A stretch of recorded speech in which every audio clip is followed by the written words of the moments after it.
Oh,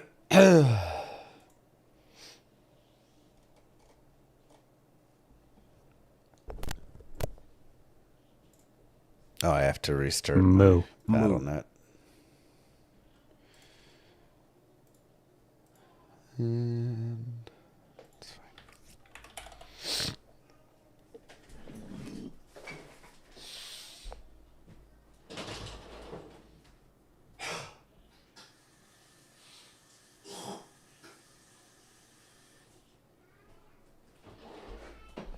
Sorry, chat.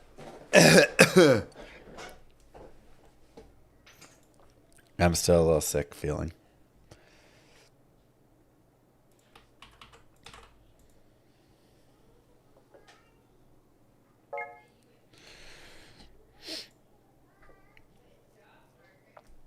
First on YouTube, let's go.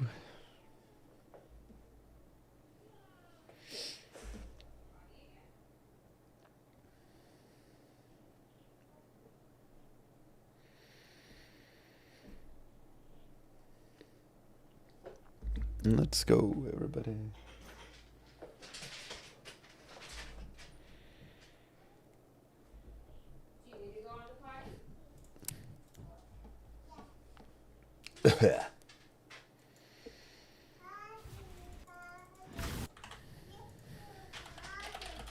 Now, the real question is, chat. The real question here. What class should we play?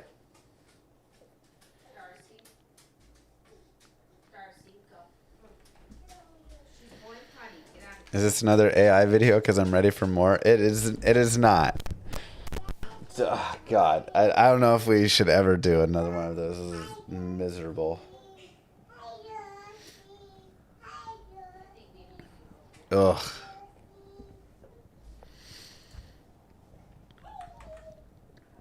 We have a long list of characters to choose from.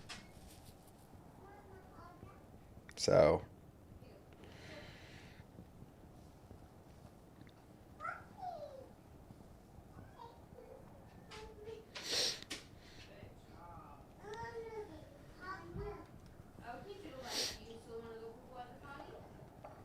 Nice shirt, thank you.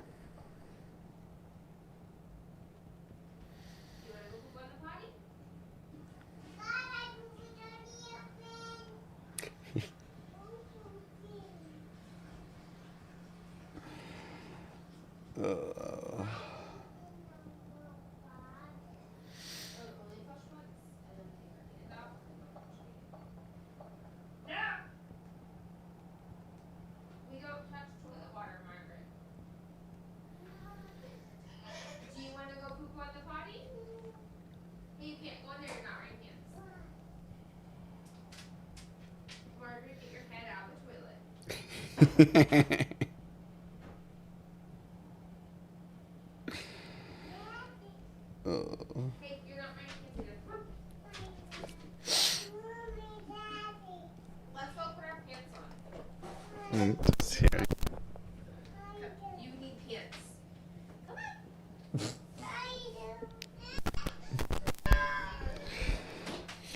Tell you what, man.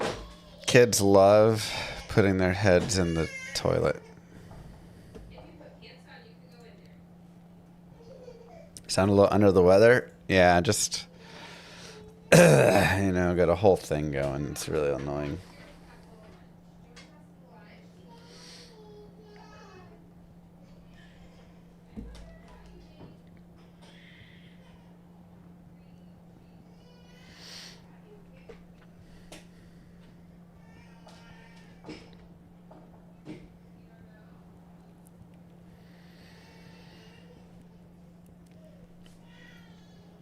Just, blech.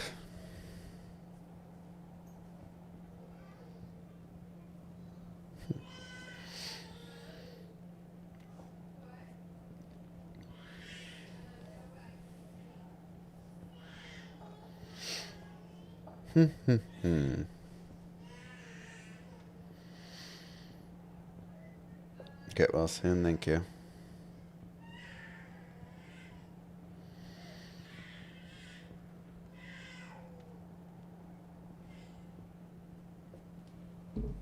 Moo. Coming up on 3 years of Llama time. Thanks, Maddie. All right.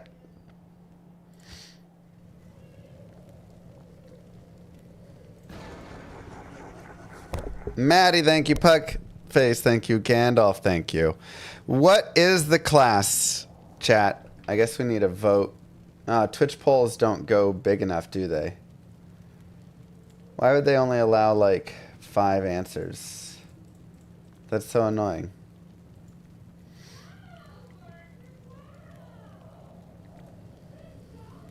That's so annoying. All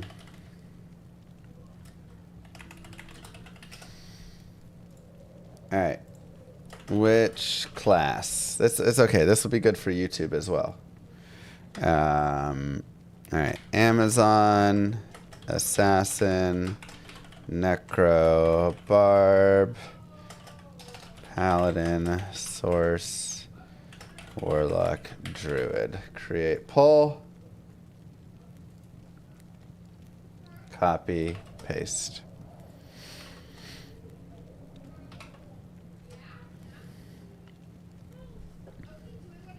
Vote first.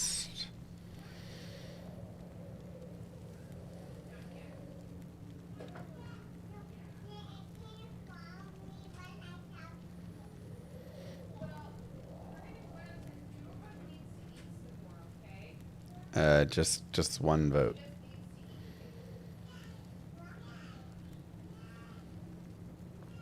Because she's hungry. So let's put this away. Oh, I know you're not good, but we all have to play together.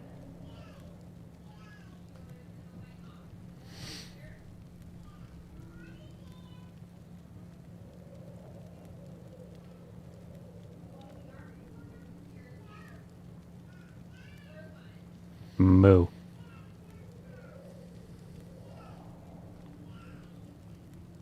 Thank you, Devo. Goostru. What's the hardest build to go hardcore with? I don't know what hardest exactly would be.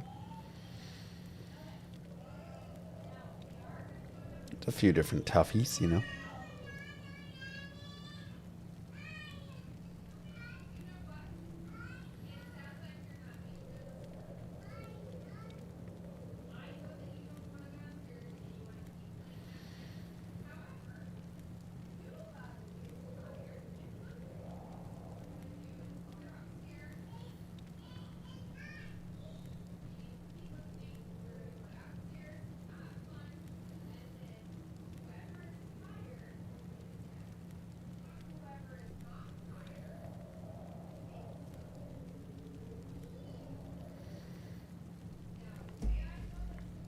All right, what's our vote? Let's see.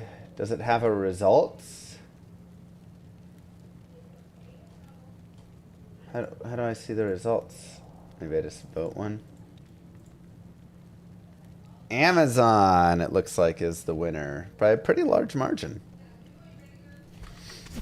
A lot of Zon lovers in here. All right.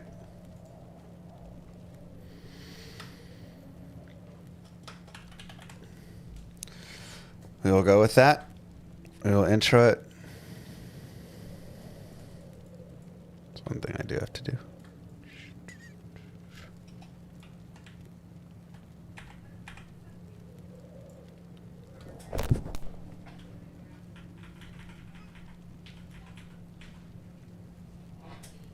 Okay.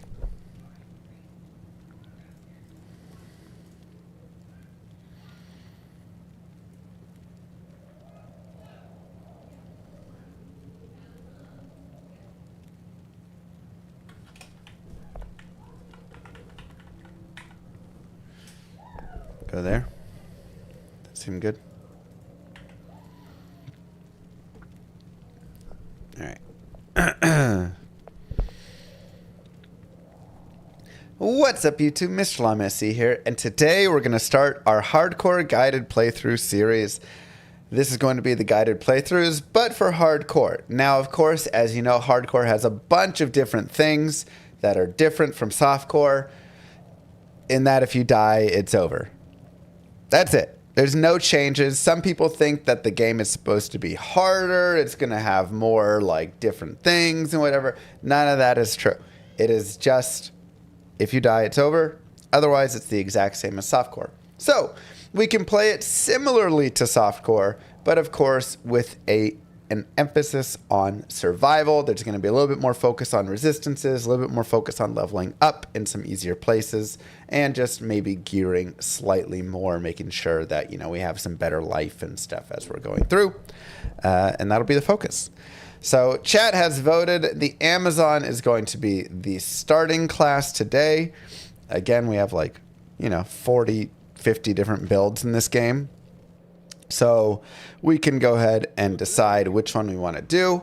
The Amazon builds are essentially bow and crossbow, and that comes with either kind of a physical build or an elemental build where you're running like fire and ice, or of course like multi-shot guided arrow and strafe. Kind of a passive Zon where you're just running like pure Valkyrie. Honestly, decently safe, but very slow because you're just letting her do that. A spear Zon, which sadly is just not super great, but is possible. And then a lightning Zon with charge strike and lightning fury. So I think we will go for the lightning Zon for this playthrough.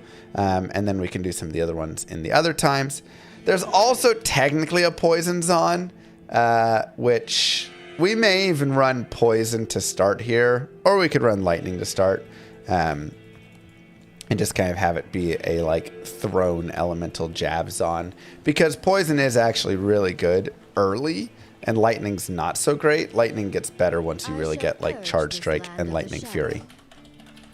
So to start out, I'm gonna go right here. There's also a lightning spears on if you want, where you do run lightning strike. But we'll go for just kind of your standard, decent elemental Zon right there. And so that is why Kano will never quite be able to catch me with all of my records that I've been running. But, like it's still, it's good that he's trying. And he can be the victor of the South. Right. So... so the first things first, we type /players8. Now, players 1 to players 8 is essentially what you can always type when you're playing this game. If you go for players 1, that is just the standard playthrough. If you go for players 8, it is increasing the monster's life, increasing the monster's damage, increasing the monster's like all their stats, but also the amount of experience they give and the number of items that they drop. So players 8 is actually really useful for using in the right spots to level up. However, of course, I don't want to use it on like Duriel or anything, right? I am a little sick, so I do apologize. All of this is just good money to start out. So I am just... Also, it increases your chest drops. Ugh. Throat. I'm going to get a cough drop. What a start. We'll go ahead and leave a TP right here at the Den of Evil. And then we'll continue forward. Now, one thing I like to do is I like to bind throw off the bat. As throw actually does a lot more damage than attack, right? A basic attack is 1 to 6. A throw is 7 to 18. That's going to be enough to one-shot, two-shot a lot of these mobs out here. Just kind of speed it up a little bit. And you can see I have to kill way less monsters on players 8 to get the levels. Now, I actually don't need to spend any of my early points for this build right here. Pick up some more jabs. We will go vitality with our stats. But skill points, my focus is really going to be early on getting to poison. So we can take a little bit of a look at the skills. Again, I'm not running bows in this build exactly, so bows don't matter.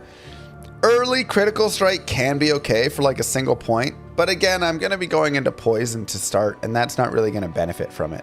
So my first skill I want to get is Poison Javelin, which means we're just going to be waiting a little bit until we hit level 6.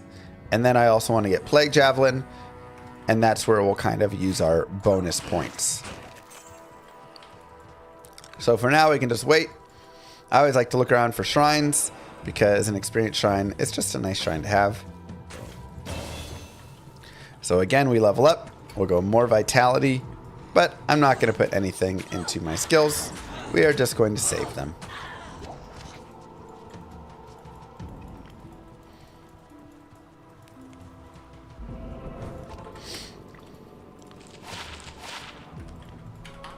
$40% gold. Nice. Sure, we'll take 1 dex. Why not? We can sell these other things. I actually do like Strangling Gas Potions usually, but on this character, we get poison at level 6, so it's not a big deal. I'll go ahead and get my tomes. I like to save chip gems. We can use those for re-rolling later. We'll talk about that. And I'm going to go over here and get some more javelins, as I do want to have a few more javelins. So we can repair, and we'll buy some. Those were low quality. I'll look for 2 open socket armor and helm, and then anything, yeah, I'll just buy a regular belt. So the main idea there is 2 open socket helm or armor would be really nice, as that's going to give us armor for stealth. And a helm, we can always put like 2 Ral runes or tier runes or something in it if we want later on. Now I am still on Players 8 in here. You don't have to be on Players 8 in here.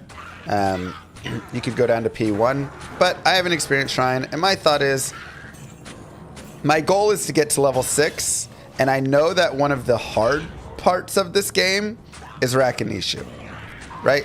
Rakinishu is like, also I'll go more vitality. Rakinishu is a very difficult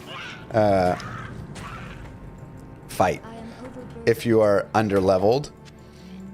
And since I don't have any skill points that I'm investing until level 6, I don't really want to be fighting him at like level 5. That's just going to be a hard time. So my goal is just get to level 6 before I get to Rakinishu. Now I can obviously do that in the Cold Plains if I want a little bit, so I don't have to be down here on Players 8 again. It will make the Den of Evil take longer, but I am okay with it because, again, this is our hardcore playthrough, and our goal is to just be safe. And one of the things that helps when you're trying to just be safe is over-leveling. Making sure that you're the proper level heading into a zone and not just going in there at, you know, speedrun levels all the time.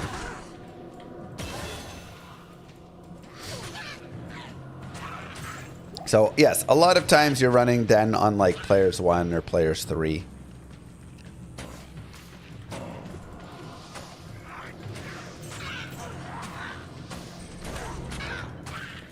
We have a 2 open socket armor, so that's really nice. That quilted armor was there, so we don't have to shop that anymore.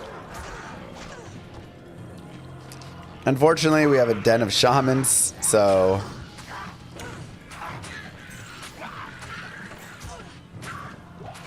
we just have to kind of go snipe them first. Pick up some more javelins. And now you can also see why I bought so many stacks of javelins, because, well, we need them.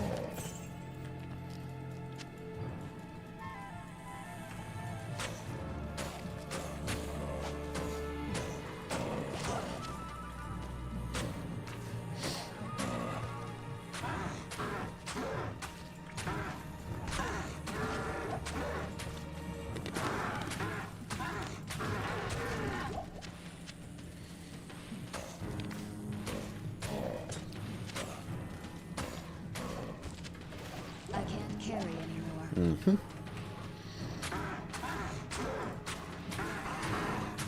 I like it, Goostru. Now we are level 5, closing in on 6. Again, this is like an extremely busy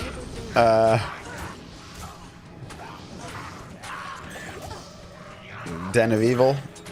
I can't carry. So we'll pick up more jabs. We'll pick up more gems.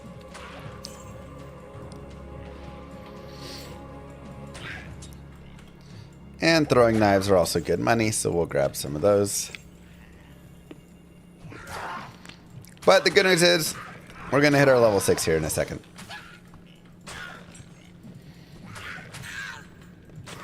I am overburdened. Yeah, this is a lot. A rare buckler. I mean, I'm not that excited for it, but it could be a little bit of money. And maybe we'll use it. Oh my god, the number of monsters is crazy. The good news is, though, we hit level 6. Now, with level 6, there are some things I must teach you. The first thing is proper spacing and throw patterns. So, a lot of times what you will see as I throw is I'm not going to throw directly at mobs right in front of me. I'm going to try and throw in a way where I'm able to catch multiple mobs with the poison. Now, in some cases like this, it's not going to be, you just kind of end up throwing directly at them a lot of times, but you want to be able to hit as many as you can. If I'm right here and I throw a javelin with poison, it's going to stop right on this guy. So only these guys are going to get poison. Right? Whereas if I throw over there and then have the poison continue hitting, then I can get more guys. So the main focus really is to get as many people poisoned as possible. That's where the bulk of your damage is. Almost having level 7 coming out of the den is insane, by the way. We'll go more vitality. We're still just all in on that vitality train. It's actually a really nice shield. 5 all res, basically, with faster block. You know what? We'll use it. A little bit of light res as well. Why not? 5 cold res right there and 8 life. That's amazing. We're going to use both these charms until the end of the game. It's really nice when at Act 1 through the Den of Evil, you already have 2 charms that you're going to use till the end of the game. Good day. Head over here, store our gold because it doesn't matter. Now, I'm going to keep everything in this tab because actually I don't need to. I forgot it's hardcore, so. What you need? We'll come over here, repair, and we'll just get some more javelins. We'll put some on our offhand. We can also repair this set for 1 gold. Look for 2 open socket helms. Moo. And if we don't already have this, then we could buy a 2 open socket armor, which we already have right there. And that seems good enough for me. We'll continue on players 8. And now our focus is really going to be on large groups of mobs. So you can see I kind of like gather up good packs. And look at how I throw that. Oops, sorry. I didn't throw that at a single monster, but all of those monsters got poisoned just about. Right? I didn't throw that at a single monster, but then I drag every single monster through the poison train. That is how you really want to be focusing your poison daggers.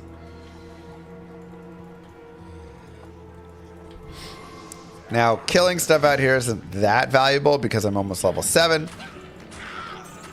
But it'll still be worth the time of experience. And what we really want to do is find bosses. We'll go for more poison javelin. So when I say find bosses, I mean Bishi Bosh, I mean Rakanishu, I mean Puke Lust, who is not a super unique, but just a regular unique. The reason is twofold. Number 1, they give 500% experience. So if this mob normally gives 30 experience, they will give 150. Just better. Right? The second reason is they are higher levels as well. A rare leather armor, but we don't really need a rare leather armor here. So those uniques are actually going to be 3 levels above. And the champions will be 2 levels above. So here is Flesh Feast. My mic is clipping. It does seem like that, doesn't it? I'll turn it down a tiny bit. Thank you. Here is Flesh Feast. Flesh Feast is 3 levels higher than the area of Stony Field. And he's 500% experience. Now, not just him, but also this Hungry Dead Undead Minion is also going to be that.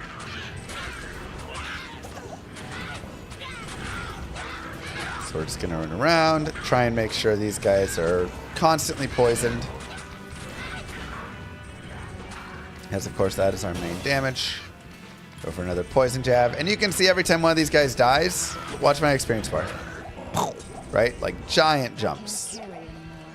Also, we will start grabbing rejuves, as that's just good to have. Now, Rakanishu, we're going to try and keep at an arm's length because we know he is dangerous. And just lay down some poison. And something to always remember is Rakanishu will run away if a mob next to him dies. So as long as you've got, one dude dying here and there, you'll be good to go. Okay, so we got that. That's another level up. Now, one thing that you can do, if you find a waypoint in your Stony Field, like right here, I could reset Rakanishu, and I could run Rakanishu over and over and over again. And you can actually, on Players 8, also more Vitality, run him up to like level 14 if you want. And that is extremely safe, right?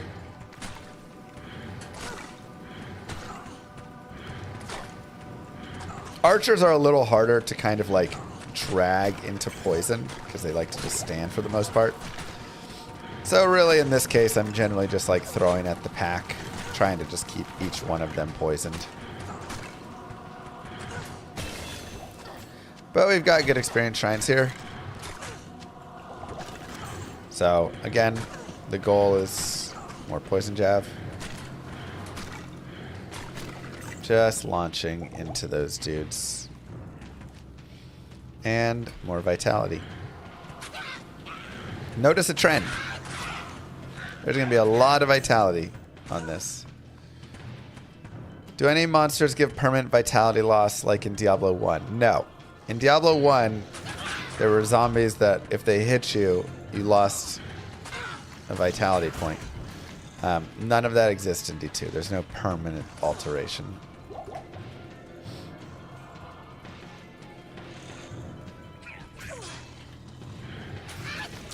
Act 3 Hell is difficult for this character, yes. Probably the biggest difficulty. Now, one of the really nice things, and something you'll note as we play through this character a lot, is I'm really just sticking on Players 8 for a majority of this run. And not every class can do that. There's a lot of classes where, okay, I'm Players 8 through this section, but now I have to go down to Players 1. Not every class is capable.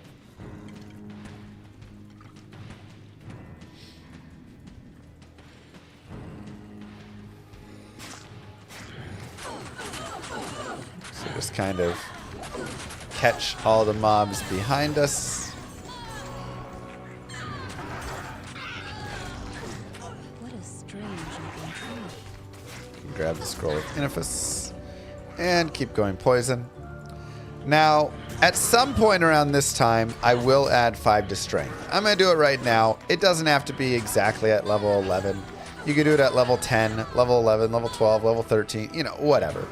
But the main idea is eventually I want 25 strength to be able to wear a larger belt. So,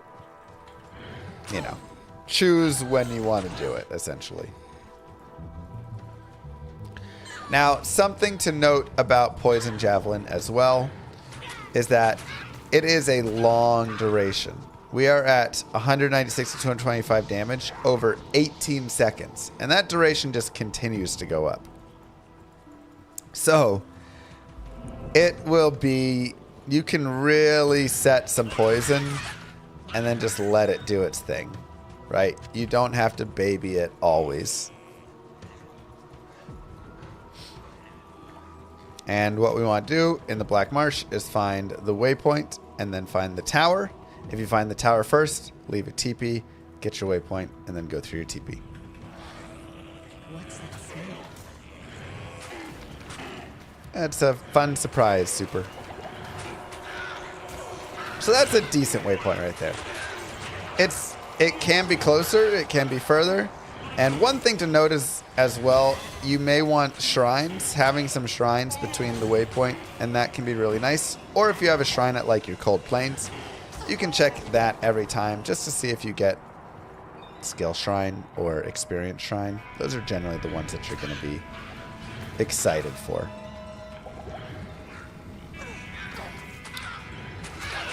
Okay, so I want to... There's generally one boss per level, sometimes 0, and sometimes 2. Also, I'll go ahead and go another point Poison Jav, and we'll add 1 to Lightning Bolt, as we will need that to get into Plague Javelin. Additionally, we can have Lightning Bolt, just for, like, hitting Andariel or something. Or, you know, once you've gotten all the mobs poisoned... You can do a little more damage by throwing the lightning bolts if you want. Thanks, Christoph.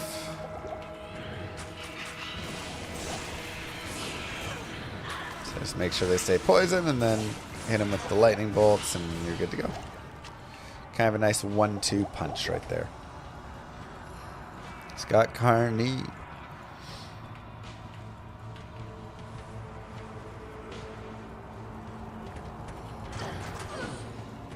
I think something that would be helpful for poison would be adding a slow mod. Ooh, that'd be wild.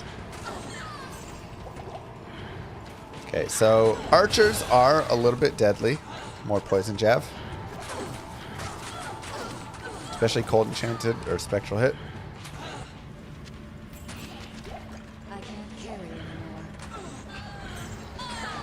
So just be very careful around them is my advice.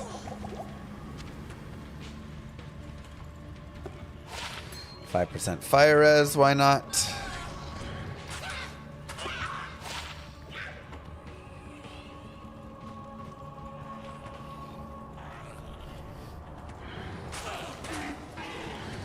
And there's our minion. Whenever you see a mob that says minion, you know that there's a boss nearby. Now there is one thing that needs to be done when doing this, when playing this. Before you kill the Countess, go down to players 1. Just change the player count to players 1. Also more vitality. The reason is, every other monster in the game has better drops with players 8. The Countess has worse drops with players 8. Players 1 drops the most runes from the Countess. It's just the way that it is. Has to do with her drop table and how the rune drops happen and stuff. It doesn't matter if she spawns on players 1 or players 8. You can change her to P1.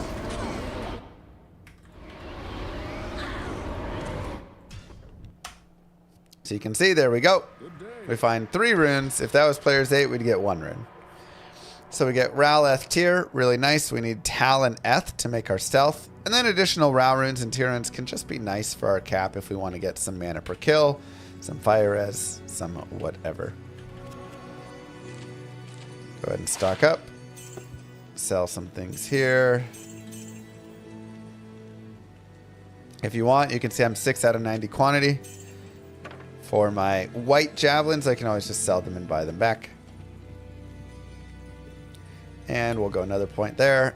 Another point vitality. And we'll go back to the stony field. We've got the scroll. Might as well.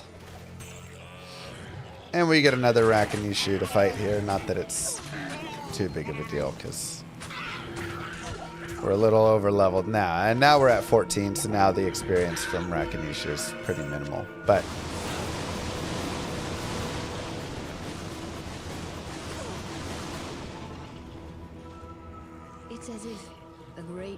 were fought here. Do you have to do the Kane quest and saving? Vanguard Kane, No. go to the rogue's camp without delay. It's kind of up to you if you want to. But I do want to get Wirt's leg, so we can do the cows a little bit later.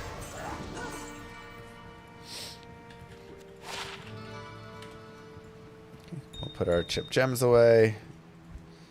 Put our leg Moo. away. Put a couple rejuves away. And we'll take 1 energy, 5 poison res instead. Magic damage reduced by 1. It's okay. Honestly, it could have probably been a little better, but whatever. Jitty, thank you. Don't really have any shrines. So we'll go back up to players 8 and continue.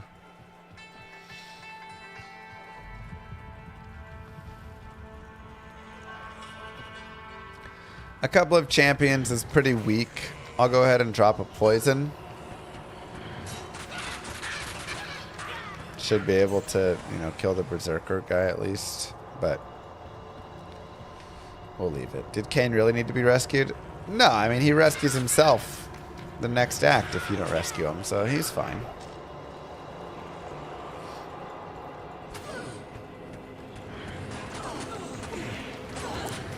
Now, again, archers are a little bit scary, so make sure you're not getting just like chipped away too much from them. Keep your life total up.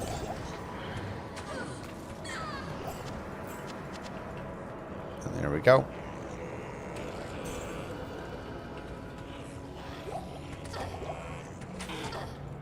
And we'll just continue our way down. Do you think they'll bring back Mosaic Assassin? Almost definitely. But they're going to fix it, they said. So. Now for leveling in here on players 8, you can honestly level up to about level 17. At level 17, it starts to get really rough. And it takes a while to gain much experience at all. But all the way up to 17 is pretty decent experience. So I'm almost 15. We got a little bit longer we can go. Now remember, go to players 1. This guide will be up on YouTube, yes.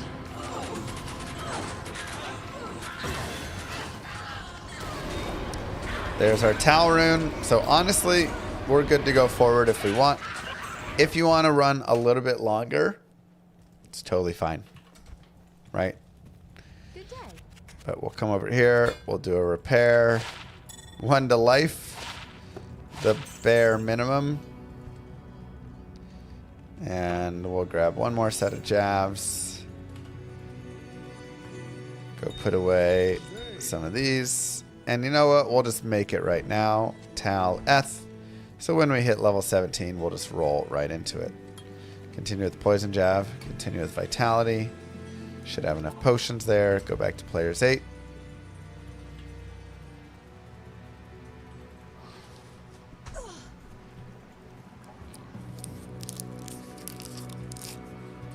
And we're off. Can anything be improved about this game? I think there are definitely still some things, but you also can go too far, right? So you gotta be careful about that.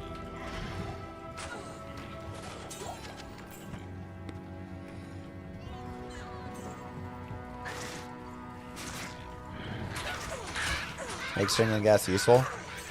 I beat this game on a strangling gas or just throwing potions with a barbarian in under 4 hours. Through normal, of course. I think that's pretty solid, actually.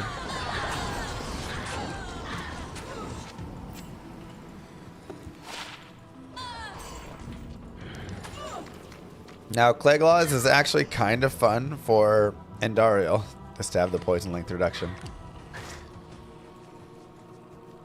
So, this is the site of Andariel's atrocities.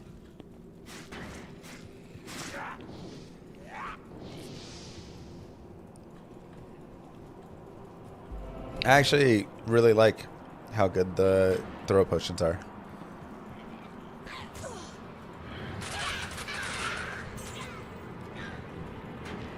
Now, of course, if I'm going too fast for you, just pause the video, catch up. You've seen what I've done prior. You know how it goes. If I'm going too slow for you, wow, congrats. And, you know, you can speed the video up then to catch up to you.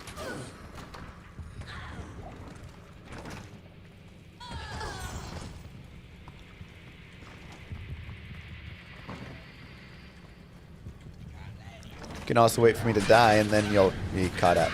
That's right.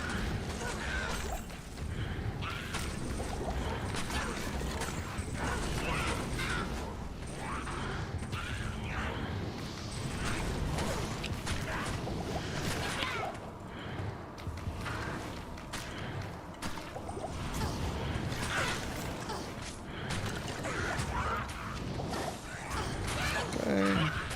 And we'll let him sit there to simmer in his poison. We'll leave a teepee here so we can come back and get the imbue. What nightmarish tortures took place here? And we'll grab the waypoint in the jail level 1. Greetings.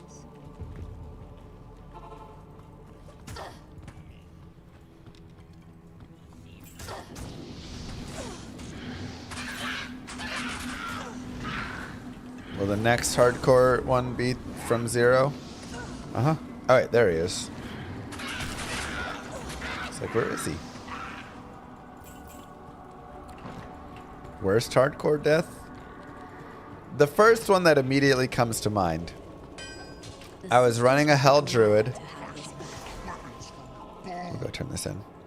I was on world record pace, like 7, 8, 9, maybe 10 minutes under. I was like flying, playing really well. I got to Hell Ancients. As I was fighting Hell Ancients, my game crashed. It reset me back like 5 minutes. I rushed over to Ancients again. Now I was like barely ahead of the pace. I had to fight just like whatever Ancients I got. It was kind of dangerous, like fanaticism, extra fast and stuff. But I felt like I didn't have time to just like reset a bunch. And I died to the Hell Ancients after I was about to kill them on the previous piece of it. That one hurt.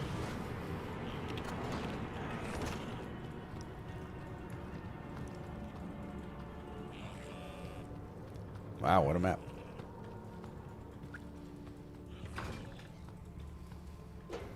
So, that's the first one I can think of.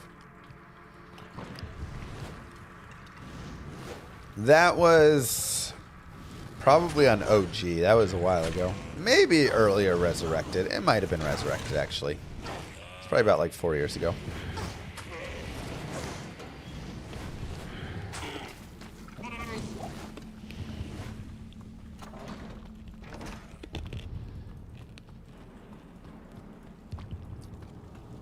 Do I remember my hardcores on playthrough where I got Titans? Yeah. Yep. We've had some rough deaths.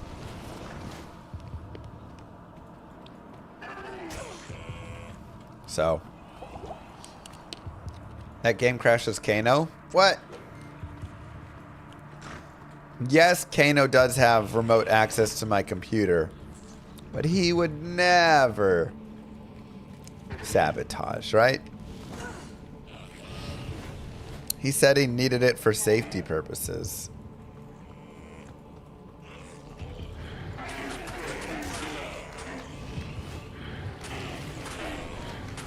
In case someone was hacking me, he could step in and stop the hack.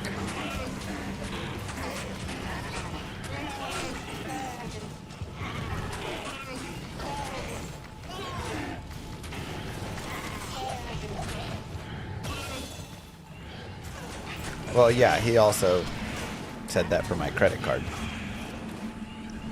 Which he hasn't been doing a good job because somebody in Australia has been spending a lot of money on my credit card. I am overburdened.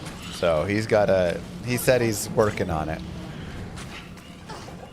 He's gonna go hunt them down.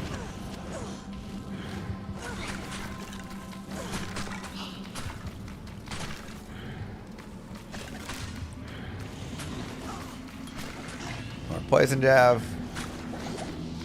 These maps are wild. But I don't mind, right? I'm just like fighting these bosses and just picking up experience, fighting one boss after the next.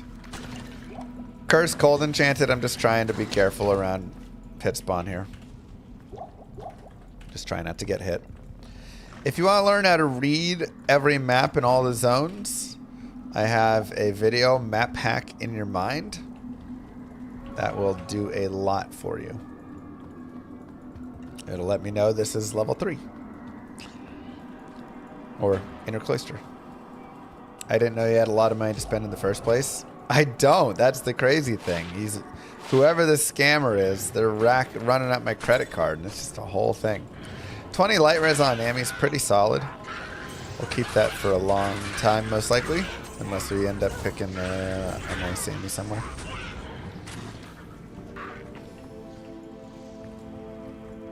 And we'll go more vitality. This place is eerie.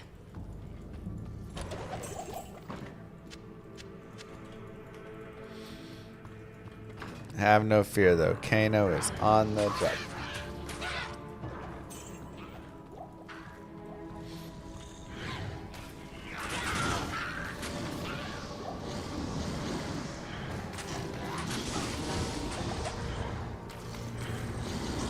I'm always banned in AoE. The worst thing I've ever seen.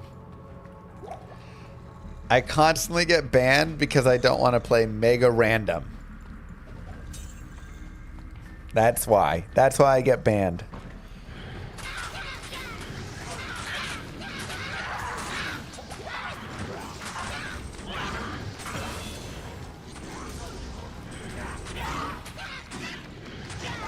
More poison, and the nice thing now is we're level 17, so stealth comes online. Now, stealth isn't the biggest thing for this character in some ways because it does have like FCR, and that doesn't do a ton for us, but it still has faster run walk. And one thing that you'll see, especially with this character, but with really every character, faster run walk is really good. Not just if you're trying to speed run, which obviously it's good for that. Faster run walk is just really nice to reposition yourself and put yourself in a place where then you can actually be successful. Get away from mobs quickly so you can turn and fire again. The faster you can do that, the safer that you can be. So there's actually a lot of safety that comes with it.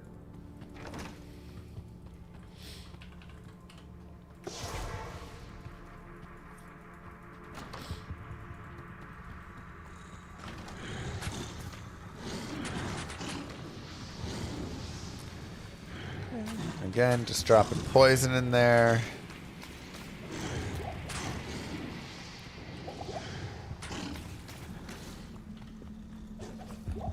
And continuing.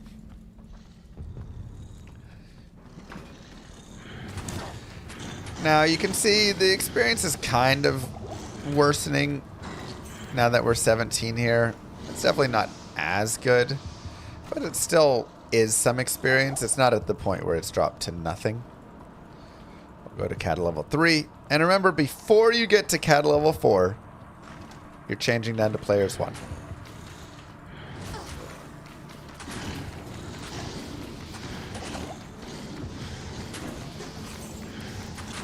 Unless you, for some reason, want to fight Endario on players 8 with poison, I would recommend against it, personally. Now, ghouls actually are a little bit higher level, so we're still going to get some decent experience from them. So we'll be able to hit level 18, which will open up Plague Javelin, which is actually different from Poison Javelin. And I'll explain that in a second. Now that we're here, let me just kill these guys. I am overburdened. So, what you'll note about Poison Javelin is I do 1,000 damage over 32 seconds. What you will note about Plague Javelin is that I do 100 damage over 3 seconds. So currently, 1,000 over 32 and 100 over 3 are pretty much the same thing. So level 1 Plague Javelin's actually not that different or good. Ends up being about the same. But once you get a couple points in Plague Javelin, you're going to be able to start doing like 200 damage over 3 seconds. And that is going to start being a lot more significant than, 3,000 damage over 58 seconds or whatever, right? Like it just ends up being way too long for Poison Jav. And so it'll just kind of get annoying. So you'll still, for the next couple of levels, kind of bounce between using Plague and Poison. Just depending like what monster you're fighting. Right now, Poison's still kind of the way to go. But Plague will, for the most part, take over. Unless you're in a spot where you need to just like keep a monster poisoned for a while and then you're gone, right? Moo. Also, where do our stat points go? Vitality.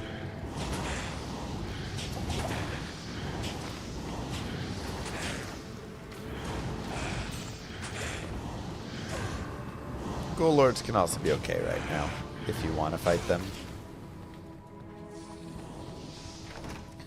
But I feel pretty satisfied with our experience. I don't feel like we need to do that much more fighting here.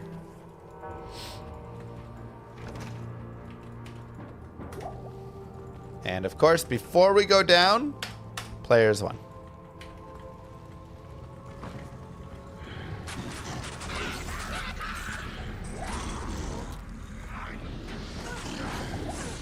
We've really been players 8 for the most part of the entirety of Act 1.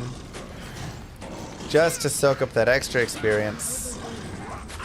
Get us a little bit higher level to end here, which of course ends up helping us out. Here's where we know she's poisoned. We can start just launching lightning at her.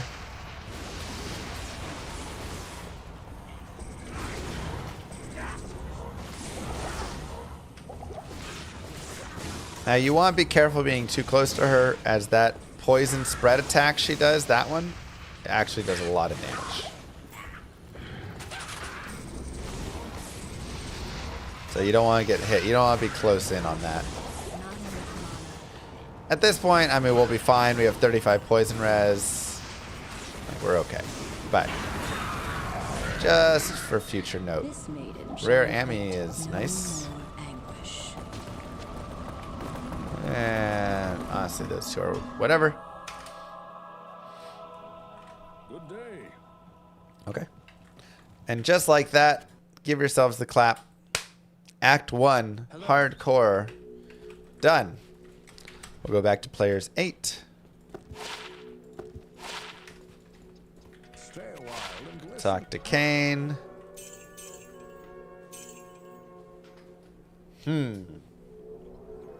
That's actually a pretty tough one. It's about the same res. Lightning is a little nicer, but fire is a little nicer early on. There's not really a big need for lightning res early on, with the exception of Act 2 beetles. So I'm actually going to save this. We'll save that as well because it's worth 10,000 money, so that'll be worth a little bit more later on. But I'm actually going to save this, and then when we go to Act 3, I'm going to put it on. Just more valuable. I also have this ruby, and I'm just going to put this in my cap. Diablo in Just my like Empire's really stream. nice. Thanks, game. Super nice and easy. 24 additional life. A lot of times people are a little too savvy with all their gems. They're like afraid to use them. Use your gems. Super easy to get a ruby later on, right? again, now we have 30 light res. That helps with beetles a little bit. Now, beetles aren't too crazy on this character because we're doing poison damage. They're a lot worse when you're like constantly hitting them. But it's all good. And we're just going to focus again on the bosses here. Oh, whoops.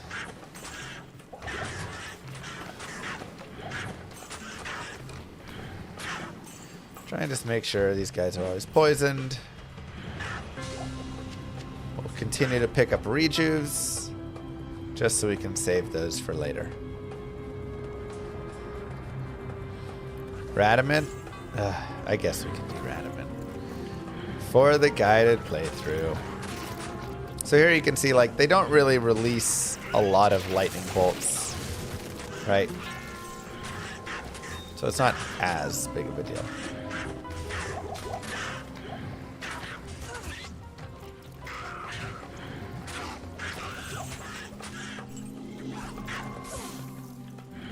Especially if you don't even hit them with the javelin, you just make them run next to it.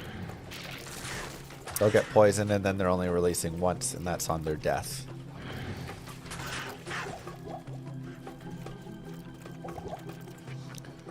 The Fistos are one of the ones you stay left.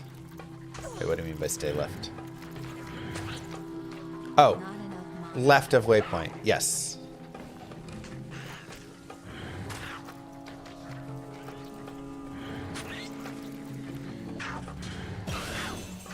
Okay, another point in Plague Javelin and another point in Poison Javelin.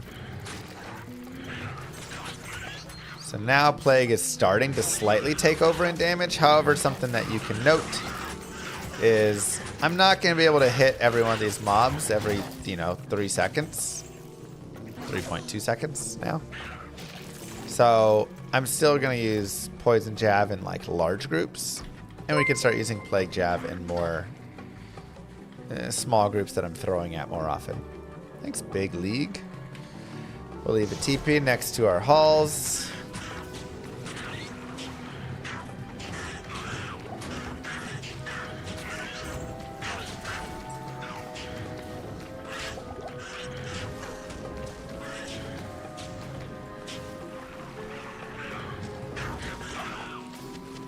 Perfect.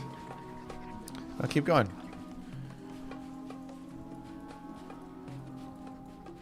I'm unsure if story breaking a character is a thing in Diablo 2.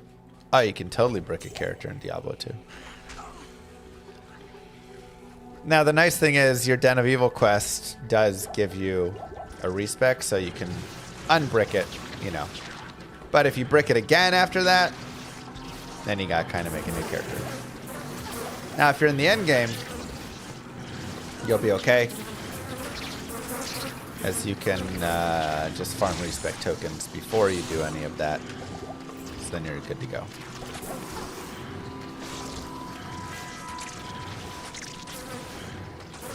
So we went forward to the Fire Oasis. What I have to do in the Fire Oasis is find the waypoint, because I did not find a waypoint in the Dry Hills. You can also talk to Atma to heal, by the way. Just a fun little fact. And I'm actually going to go down to Players 1 in the Halls of the Dead.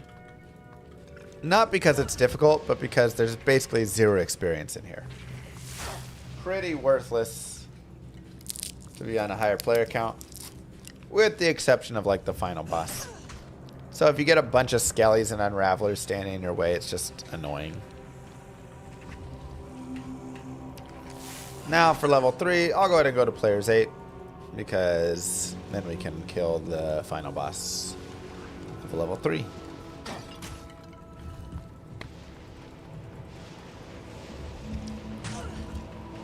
On P8. But you'll notice I'm not really killing things in here. Again, it's just like a waste of time. If it helps with your safety feelings, you feel like you don't want to dodge around all that, go for it. Right, this is hardcore. So like, you do what you need to do to stay safe. There's never a, you need to speed up. in hardcore, right? Always go at your own pace that you feel comfortable.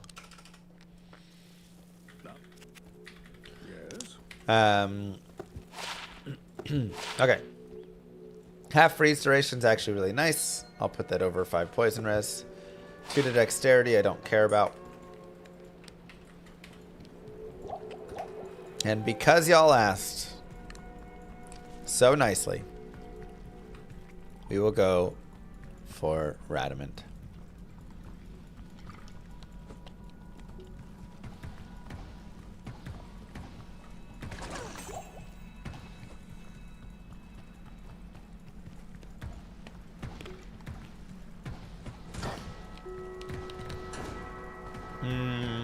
Probably not nice enough, binary.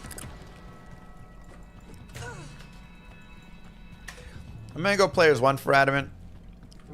Because I just want to kill him. I don't want to deal like a bunch of time slowly chipping away at him.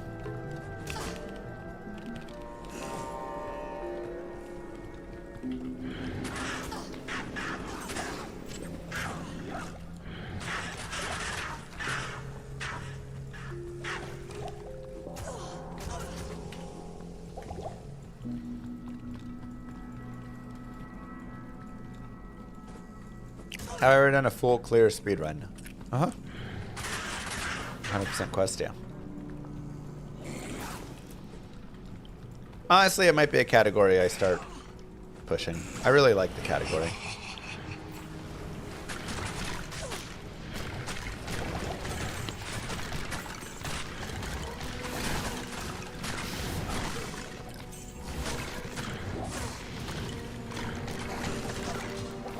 So you can see Radamant would be pretty much a pain on players 8, right?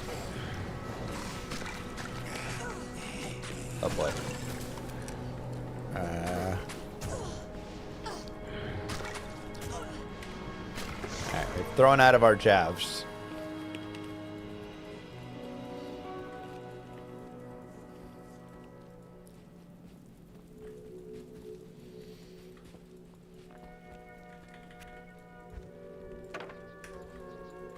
Go get some more.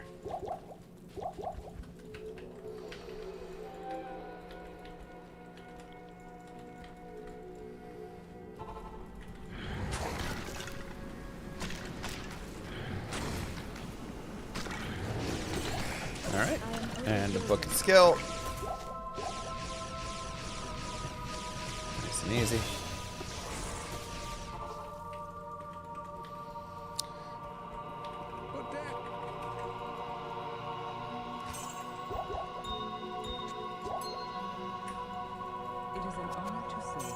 And again, worth 10,000 gold, so we'll hold it. Every act is another 5,000 through all of normal. We'll go back to the Far Oasis. We do have the Maggot Lair right there, however, I'm going to go ahead and push forward.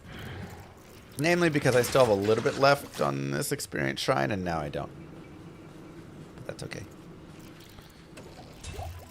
I'm going to see if I could have got like one boss or something with it. But that waypoint isn't going anywhere. So we can always come back for the Maggot Lair. I'm just going to try and go find the Lost City.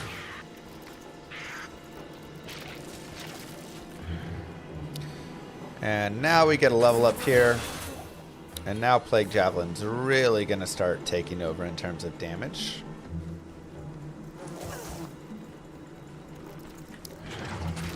So, in places where, again, I'm still just kind of like throwing once, then running forward, Poison Jab is more than enough. But Plague Jab will be my main use if I ever need to throw like multiple times at mobs. Right, but here, Poison Jab does enough still. That'll kill them completely. Thank you, Trick.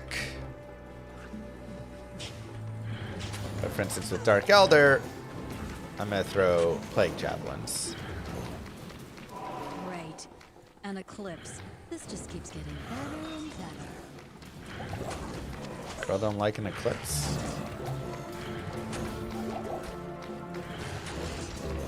This is I'm on players 8 right now.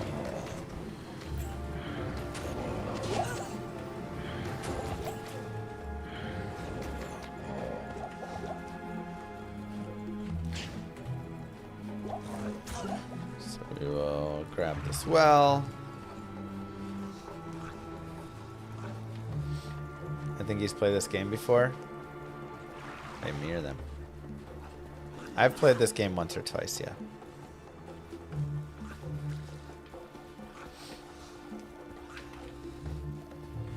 And more vitality.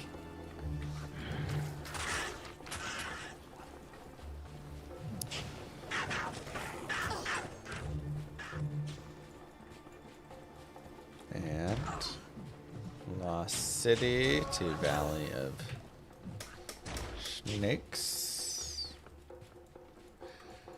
Do you consider ladder playing season 15? Uh-huh.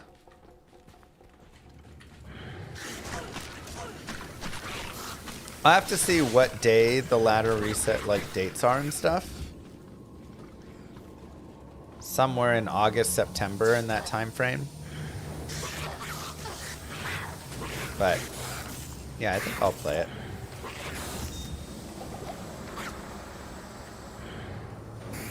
Blood Topaz. This can also be like right now, I mean our shield is fine. But for instance with like Flawed Topaz, shove it in a shield, you know? I could also throw it in my helm if I want and get 13% magic find. I'm gonna, I think, hold to try and maybe throw a Rao rune in there or another ruby if I find one or something. But that would totally be a viable option. Hope they fix Herald loot. Honestly, them fixing Herald loot may be a big decider in if I actually want to play in the next season, like a lot or not. Because right now, Heralds are so bad. They tried something, and you know what? Kudos to them for trying. But it didn't work. Llama doesn't even wait for the mob to drop stuff. I mean, yes and no. I see a lot of the stuff at the very end as it's dropping or not.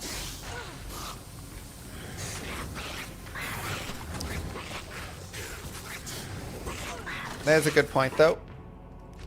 We can put on our speedrun profile, but essentially what this loot filter does is just get rid of like the complete garbage, right? It's getting rid of blue and or not even blue, yeah, blue and white caps, skull caps, helms and full helms, chain boots, light plated boots, like random gloves, buckler, small shield, spike shield, arrows and bolts. So it's really a very minor early game loot filter that just gets rid of complete junk. There's still a lot of stuff you would consider junk on there because it could be something useful in a speed run. But it at least does get rid of a tiny bit. I'll find a way to link that around. Now be very careful in level 2 down here, as this is another death zone. So I'm really gonna stick back and just like launch from far, because I don't want to have Fang Spin get all up in my business. If he does, one thing you can always do, save quit. You can always press escape and quit and go back in there if you're ever low life. Some people will say, that's not real hardcore. Ignore those people. Your character's alive while theirs is dead, so. Nothing really on that jewel. Oh, I forgot I was going to get a belt. Yeah, you should definitely get a belt at some point here. There's also 13% fire res gloves. This is a great place to just pick up random stuff. When you're in Act 2 here, you can find belts with some life on them or resistances, gloves, boots, whatever. Pick up small pieces like that just to improve your gear. And you can see my res are actually doing pretty well. For Act 2 normal, 23, 30, 10, 30. Like, that's pretty good. We'll go back to the Far Oasis. I'm going to go to Players 1 before I go on the Maggot Lair. Yes, we could do higher player count, and it would be safe, but it just can be really slow, especially with rockworms. Like this boss group here on players 8 can just be a real nightmare to like fight through.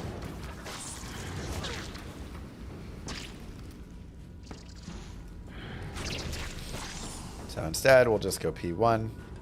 And we can always get our experience in better places, is my thought. Blizzard should remove heralds. It's not working out. I mean, I disagree. I actually think the heralds are pretty close to being good. They just need to have better drops. And honestly, they should probably go back to being the ones that are limited to the Sunders.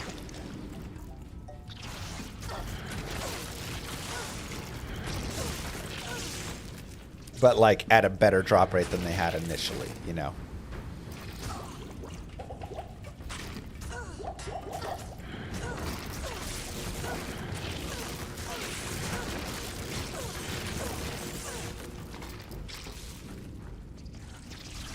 Yeah, I agree. I like heralds, I just want a reason to like actually go hunt them. Right now, there's no reason to hunt them whatsoever. It is an honor to serve you.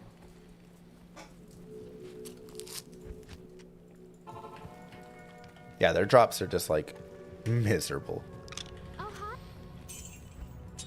Oops. Oh yeah, I forgot I have more jabs on swap too. That's funny.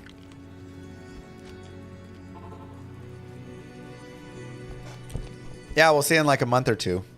Whenever it drops.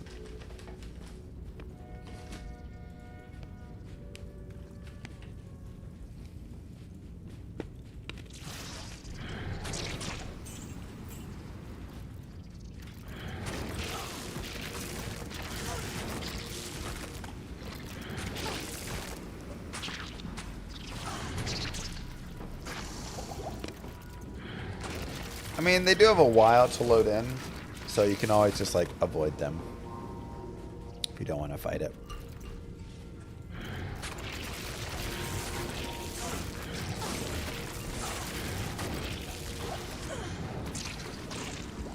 I need mana.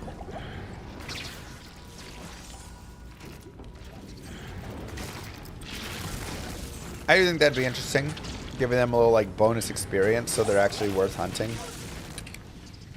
Even then, they're probably not worth it because you have to kill so many trash mobs. It's better to just do the bosses on the way or something.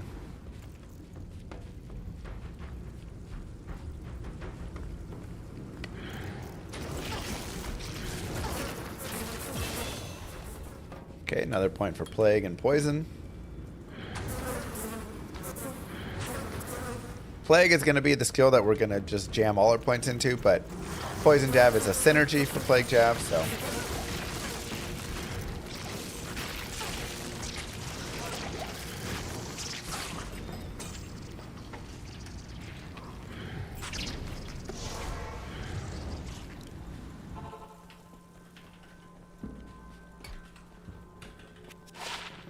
Good day.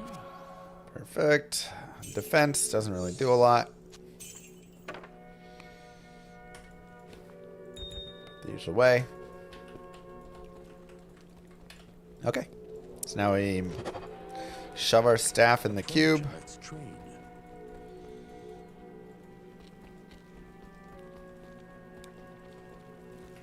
And make our way to the arcane. Oh, nice, Toby.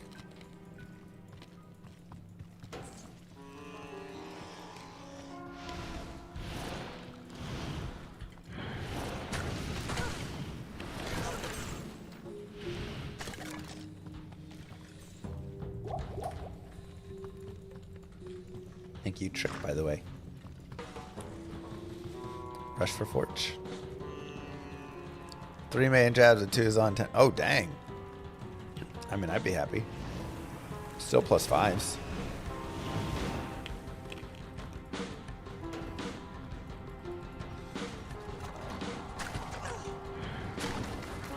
Yeah, the 10's not as nice, but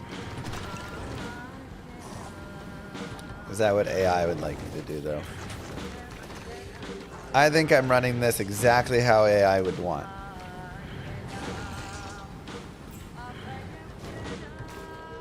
And that's the truth, and my name is not Scott Carney.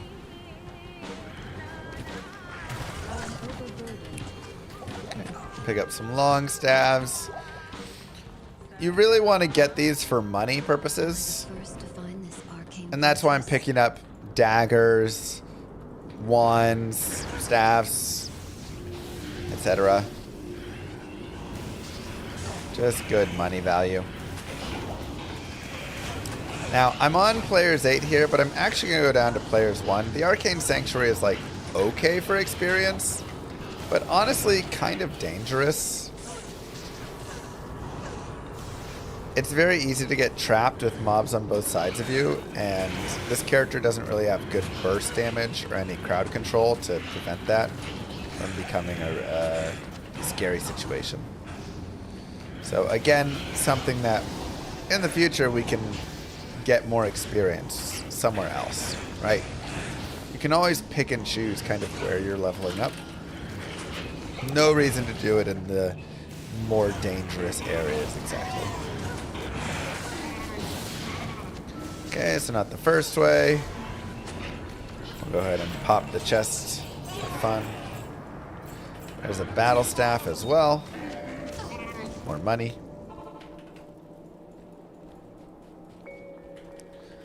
They were tough, Llewellyn.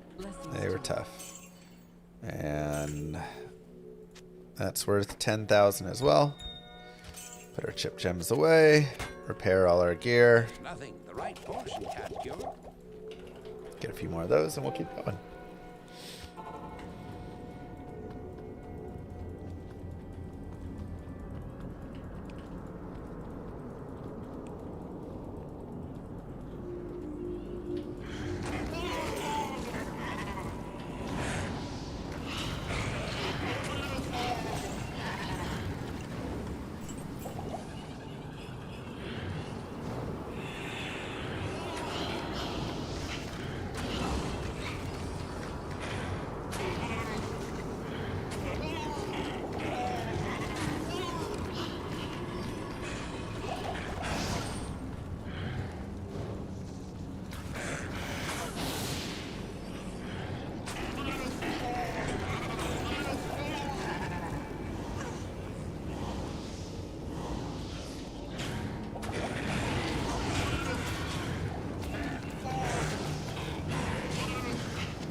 So a lot less scary. Could you play the game while switching mouse and keyboard? Right hand, left hand? Oh yeah, I've done that tons of times. Every time in Man vs. Stream that comes up all the time. We gotta deal with it. So not second way.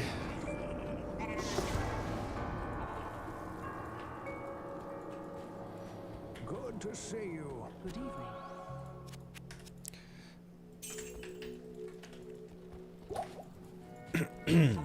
Try for third way.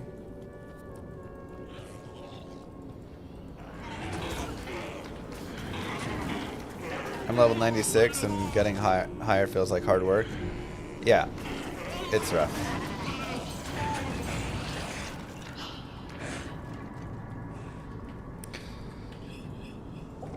The crazy thing is, generally about level 96, you start to go, man, this is really rough. This is taking forever. Then you get to 97 and you're like, oh my god, this is crawling. This is taking so long. Then you get to 98 and you're like, oh jeez, it doesn't move. The bar doesn't move.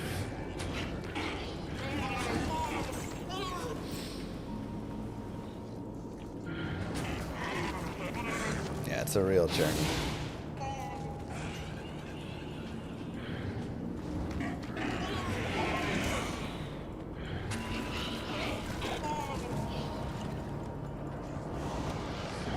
And then you get to 99 and you're like, this bar hasn't moved in over a year.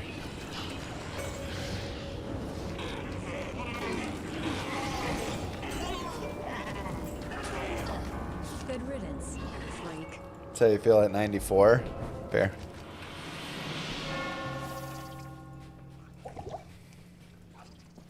Okay, so now we'll go up to players 8. We'll find the right tomb. Remember, it goes circle, moon, square, sun, double down arrow, triangle, circle, over moon. That's your left to right.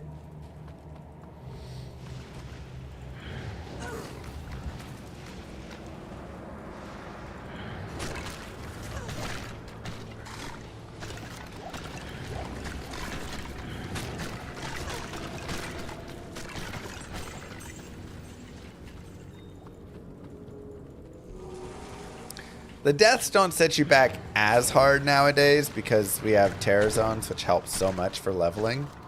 Back in the old days, a death at 98 cost so much time. Now it's like, you know, maybe an hour or two. If you're like grinding super efficiently and stuff, of course. So an hour and two for me. But way back when, oh my god, it was such a brutal time to die. Okay. Go down to players 1. Really annoying mobs here. Just try and jam it in really quick.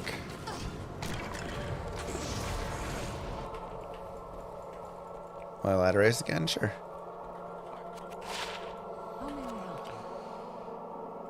Money, money, repair, trash.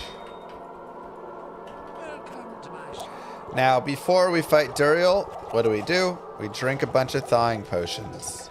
50 res for 30 seconds for each one I drink.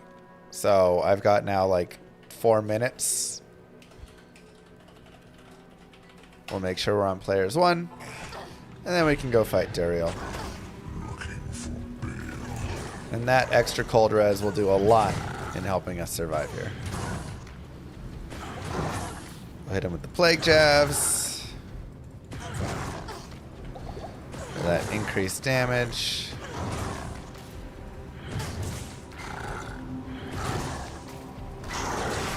There we go.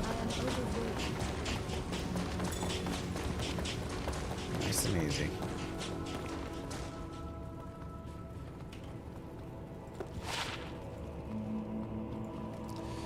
Okay. Make sure you get that talk first to Tyrael, and then go talk to Jurhin. Then for a quick shortcut across town, you can set a TP and go to Mishif.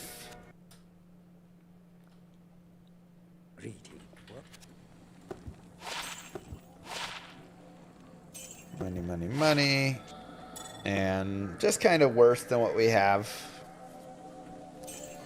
And again, we'll make the swap over anyways. Belt is okay. Now, something that I'm going to want to do before I hit level 24 right now is a pretty good time, as I've got decent money. I've got these 3 things to sell, plus all this, plus some chip gems, is I want to get a staff of teleportation. So what I'm actually going to do is just reset. And we will go to Ormus. And again, doing this before level 24 is very helpful because I can look at just the staves that are red, since level 24 is required for teleport. Now, this is not a staff that gives teleport to a sorceress. This is a staff that gives teleport charges. Okay, very different things.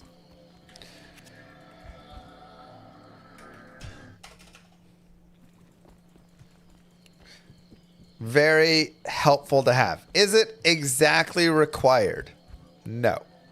It will speed up your run, definitely. And I also do find that it is helpful for safety. Many times I'll be in a situation where I'm starting to get surrounded by mobs and I just need a way out. And that teleport charge is super helpful. Does Act 2 roll? not in normal. This is the earliest place that you can get it. Now, if you are level 24 already, which some people might be, they might have just killed a lot of stuff in Act 2. Totally fine. All you have to do is check all the staves, right? So you don't just look at the red ones. You go in and you'll just go, okay. Right, you'll just like have to look through all of them. So it just takes a little bit longer.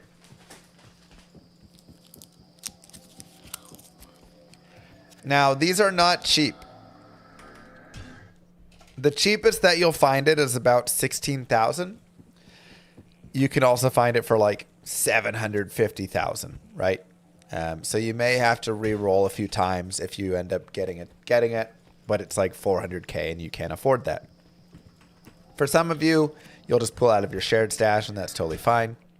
For others, you don't want to do that. You can't do that. You don't have another character on hardcore. So you'll just have to keep re-rolling until you find one that is an appropriate cost.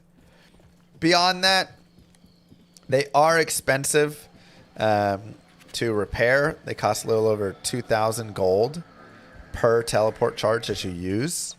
So you can't just spam the charges everywhere. I mean, you can if you have the gold, but...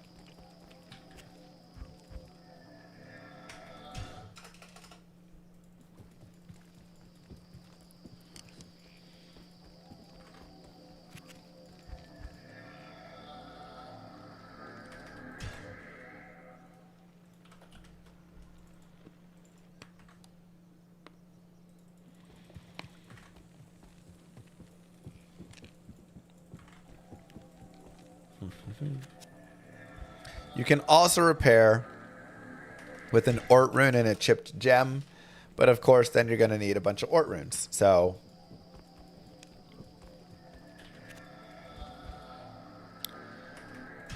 some people think it's easier to find it if you have shopping music.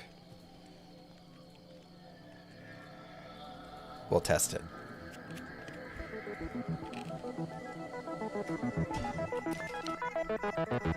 Either way, it's a nice place, a nice time, where we can all just hang out together.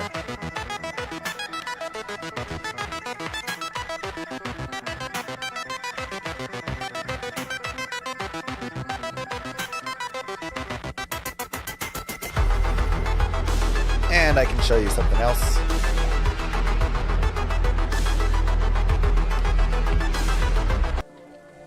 So, remember how we talked about those chip gems before? You can go a random staff or wand or scepter or whatever weapon. But we want a staff here.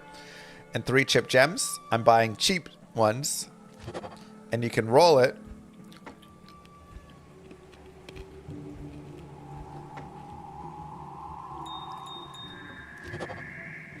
To try and hit teleport charges. Now, additionally, while trying to hit the teleport charges, you'll also hit staves that are just worth more than what you spent. So, again, I look if I find a staff that costs 1,000 gold, whatever, can roll it. It may roll into something that's worth 15,000.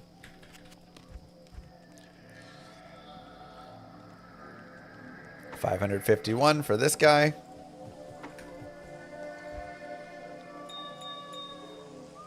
Bang, bang, bang. 3 to chain lightning. That's worth over 15k.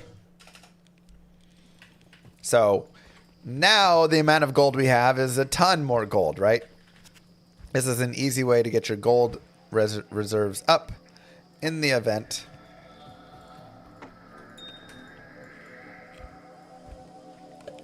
Oops. One to blaze.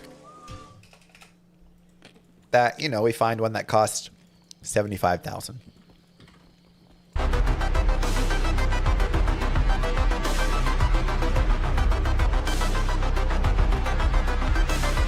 Thanks, Yaris.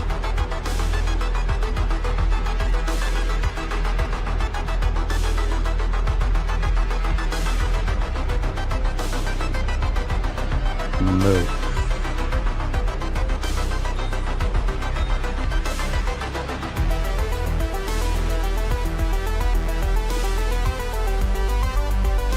Thanks, Kevin.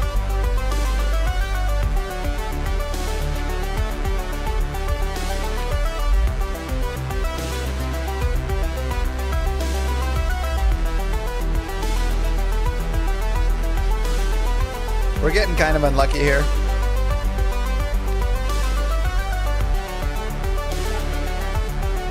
What? On the way up.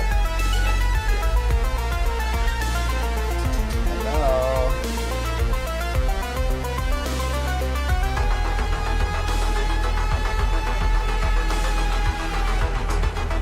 Do I like bread? I do like bread.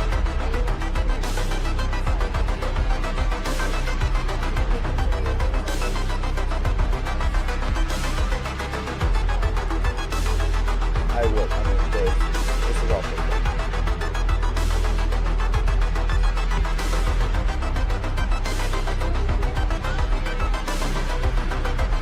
All I need was a little good luck charm.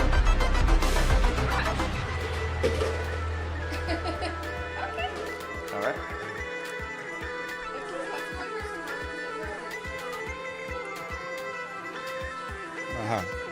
I'm eating right now. Thank you. All right, so we did get one that only cost 17 grand, which is really nice. So we'll just hold that. Keep it for later. Thank you, shopping music. We can go back to players 8.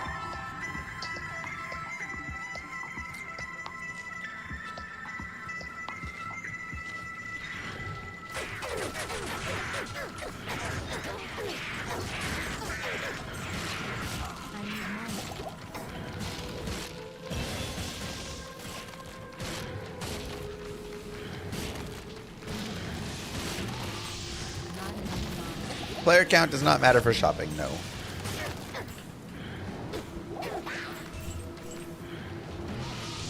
I'll grab the Gade figurine.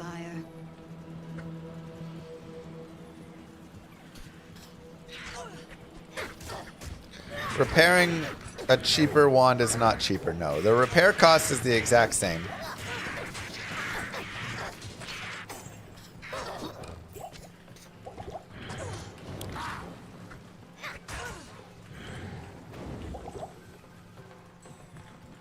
Waypoint. And we'll go back and we will change out our amulet to get a little more fire res. Just because fire res is pretty helpful out here.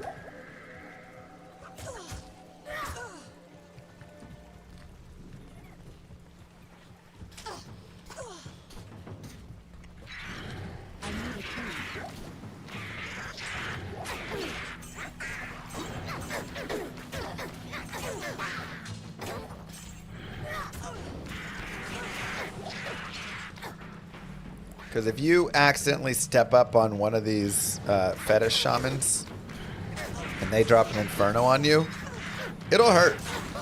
It'll do a lot of damage. Okay, so here is our spider cavern. You can tell it's down here by the way that it is.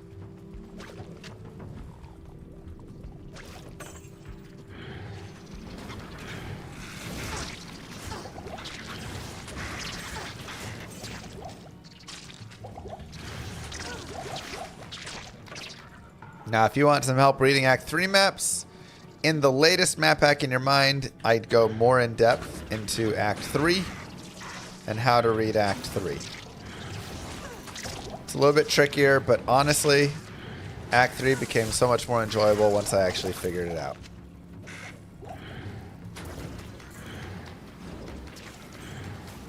Highly recommended. Now, Sark the Burning is also a very good source of death. So be very careful fighting him. Extra strong plus curse. Very powerful.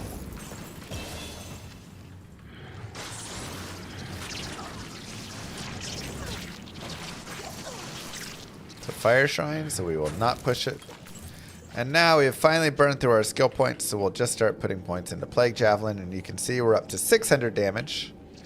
That is actually a good showcase. We do 3,000 poison damage over 40 seconds, though. Or 600 poison damage over 4 seconds. So the tick rate is just better Poison jab is still good though. Like 3,000 damage over 40 seconds is still pretty solid, if I'm gonna be honest. But it'll still be enough to kill all these things with one toss. But like I say, when we're trying to do a little bit more damage,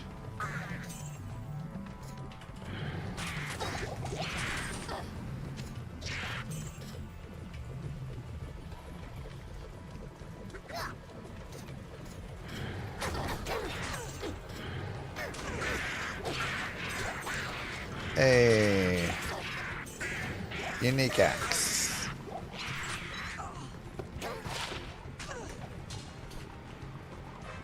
Get it for the grail.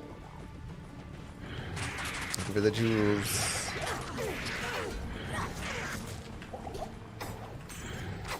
Okay. So now we see what we run into up here.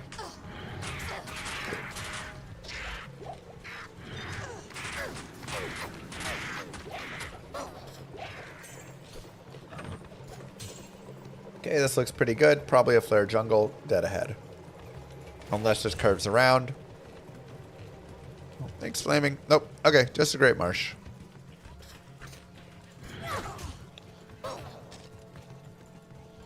Unfortunate.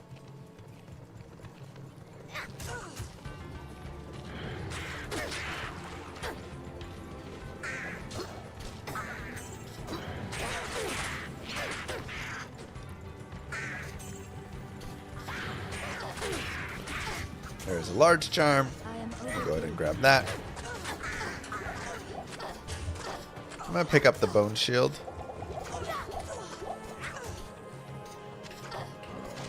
As bone shields have nice block on them.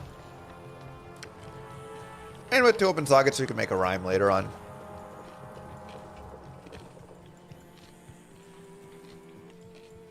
This is base game. I mean, Rain the Warlock, but, you know, base of that. Generally not a lot I like to do in the Great Marsh, except run through it. And get to the Flare Jungle.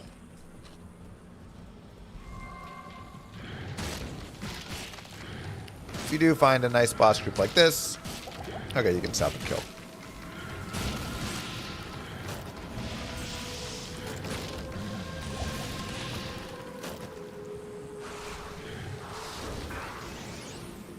Move. Thanks, Cat City.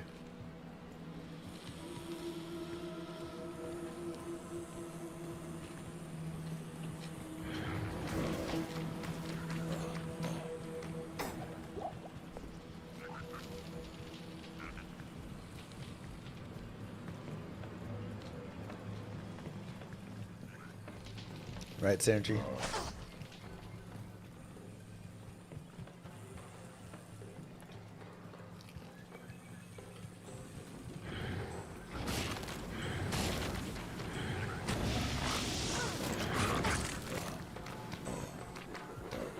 So, just running through to the flare.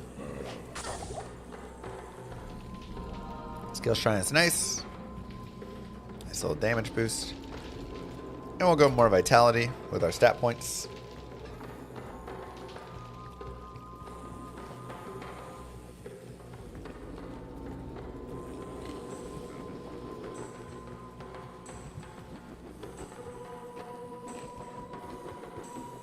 They're cool ones, Gary.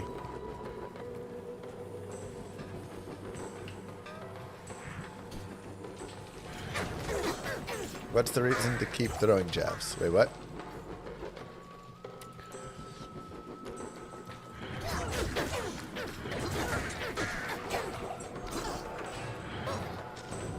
Alright, I'll grab the Experience Shrine instead. I have to have throwing jabs to throw.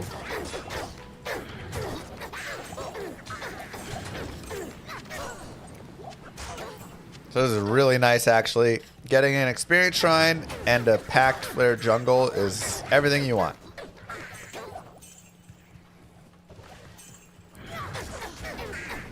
And we know that's not it because of the way that it is. So just keep moving forward.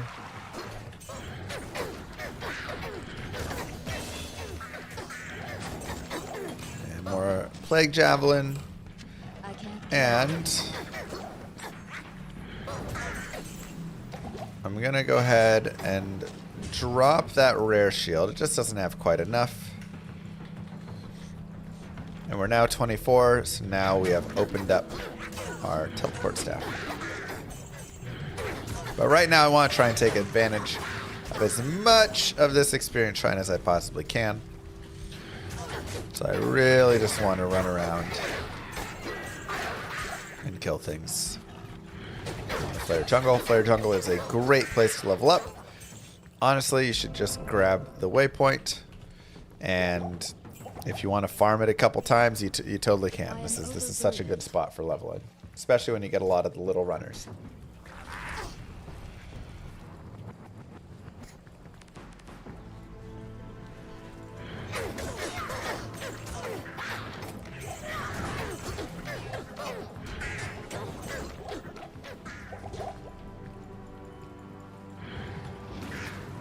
More vitality.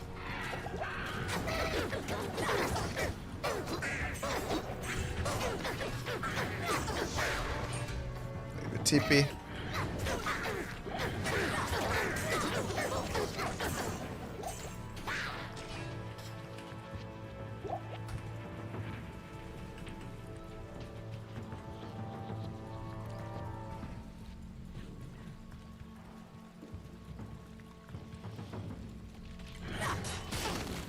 And all good, but we finished through the entire Flare Jungle with an experience shrine. Pretty nice.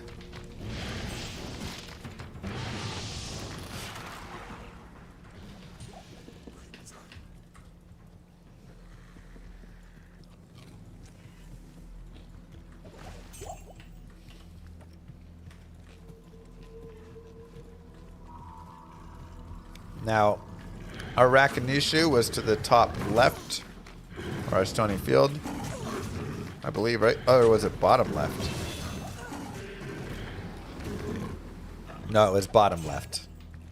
So because it was bottom left, we go this way. By Rakanishu, I mean Stony Field.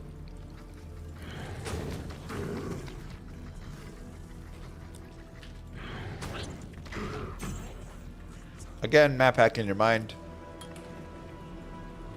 We'll teach you all sorts of tricks.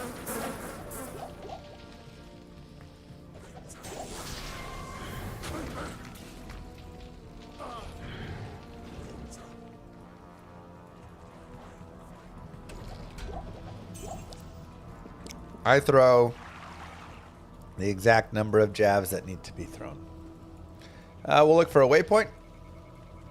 I do have the Flare Jungle waypoint, so it's not too big of a deal, but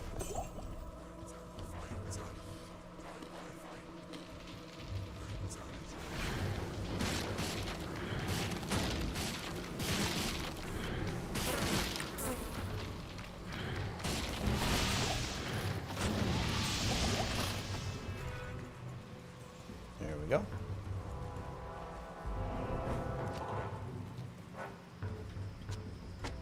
Hello.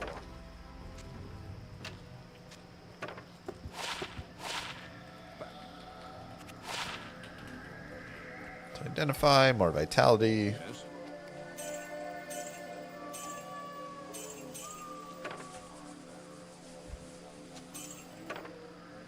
Still buy those back. Set our hotkey. I don't need that. Put some rejuves away.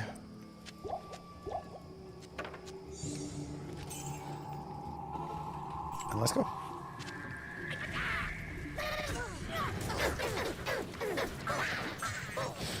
Yeah, when I throw, I'm just getting the clouds to spawn up again so that more mobs will get poisoned.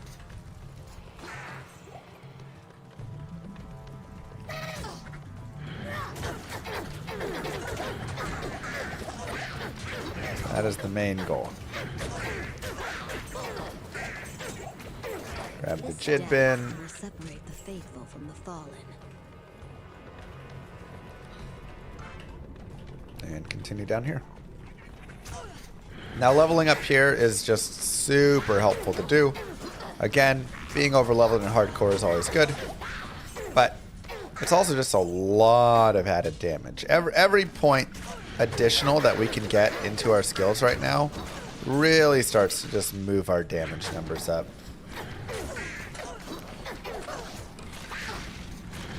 By like a substantial amount.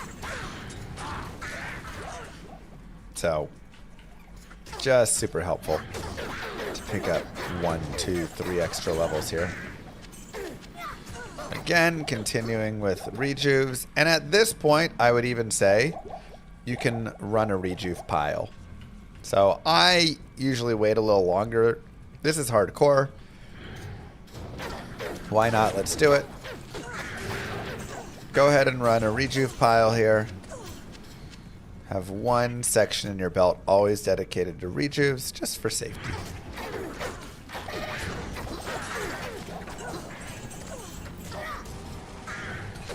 Make it a little bit faster rather than having to open the inventory and click.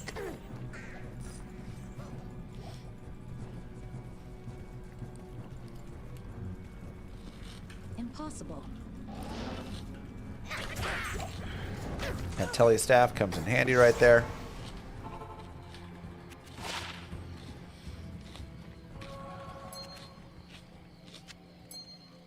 Okay. 9 light res, 1 mana per kill.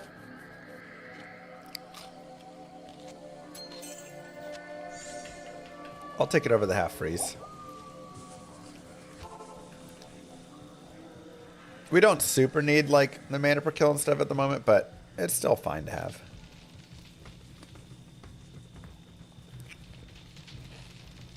Let's go look for Battle Maid Serena. She is in the temple in the Kuras Bazaar that faces to the bottom left.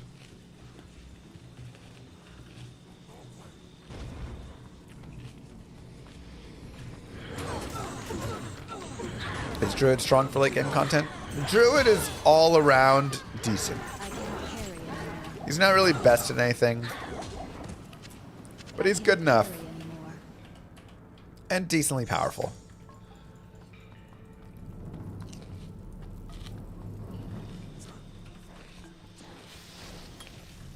Another point Plague Jav, more vitality. You can also farm Battle Maid Serena a bunch if you want. She is pretty good experience.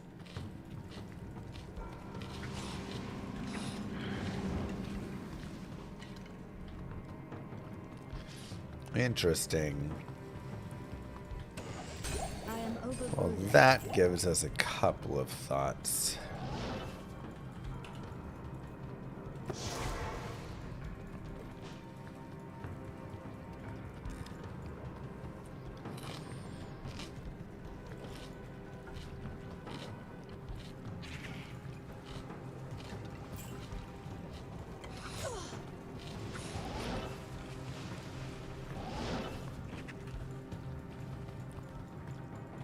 Let's go forward.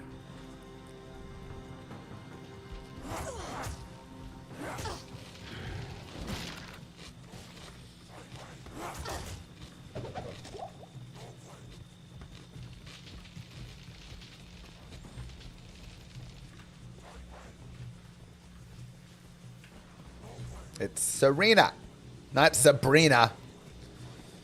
Ugh. Can't even get her name right.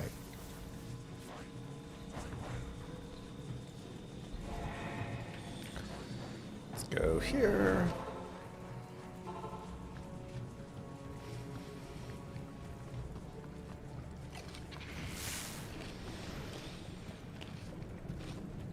Sabrina is the teenage witch. Serena is the teenage battle maid.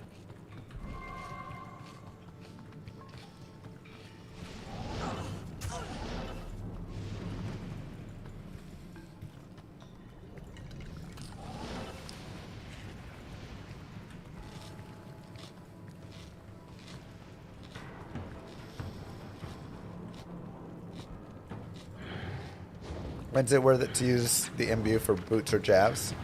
So you definitely could have imbued some boots already, or your jabs if you wanted. Carry anymore.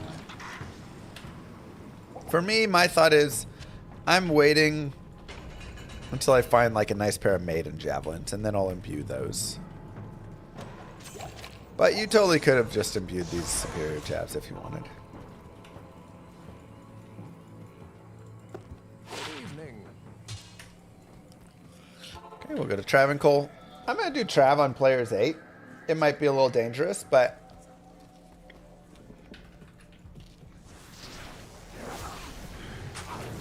I feel like we have enough. And we do good damage. And I'm pretty confident in my skills.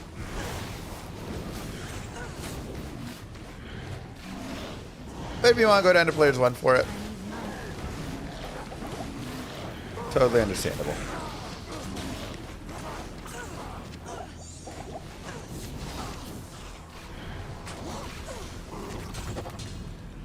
Okay, we'll swap on the flail.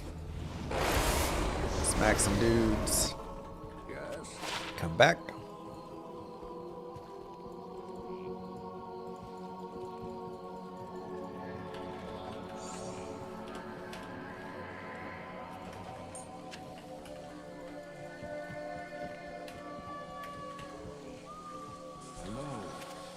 What up, Sue?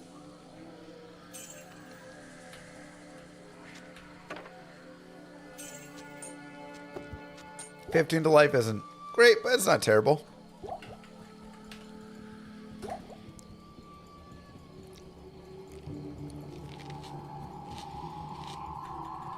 Turn in all of our Act 3 quests. Get more vitality. Get 20 to life.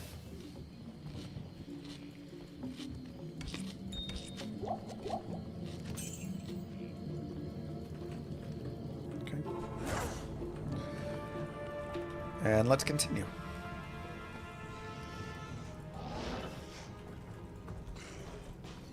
Be very careful of dolls, as of course dolls explode when they die, and that explosion does a lot of damage. So honestly, better to just not even kill them.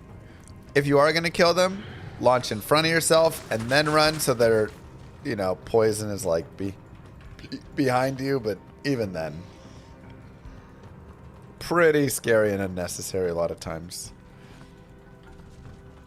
In hardcore, my recommendation is don't.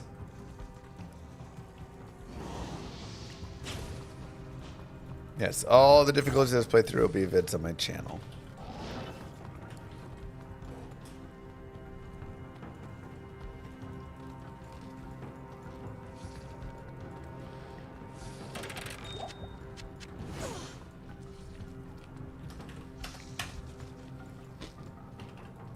We'll go down to players 1.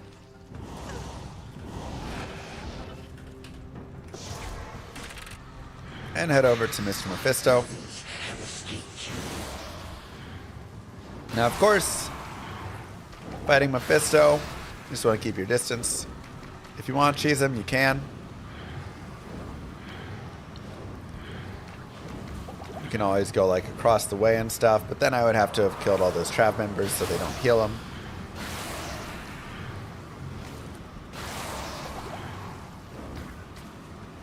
Yeah, I lost a Necro to an accidental telestomp. I was just teleporting to Mephisto. My mercenary just killed a doll next to me. Success. Wow, we got Pluck Eye. It's a nice pickup for the Grail.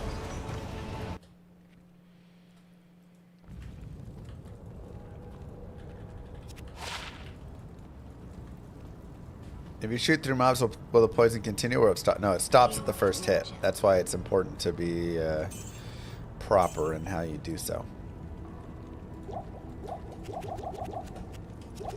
Okay.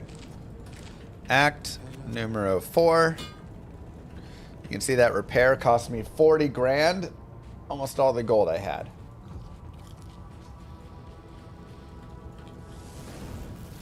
We'll stick on players 1 in Act 4. We actually could be a little bit higher player count if we wanted, but I'm already 26.5. I feel pretty good. But Venom Lords can be annoying on high player counts.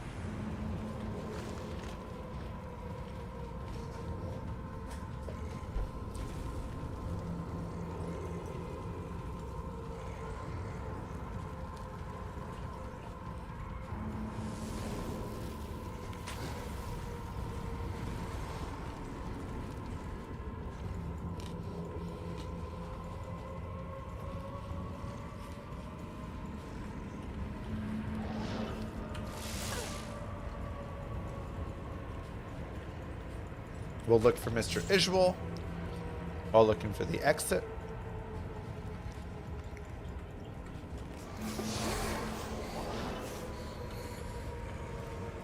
Found that one first. Portal Shrine would work, but I'm just going to go get the waypoint. Also, be careful of all these dark familiars, these little, like, hanging birds and stuff. A lot of times you can kind of misjudge where they actually are standing.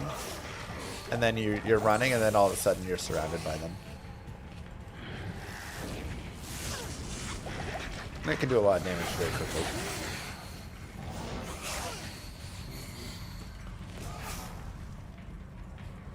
Also, be careful with your teleport staff.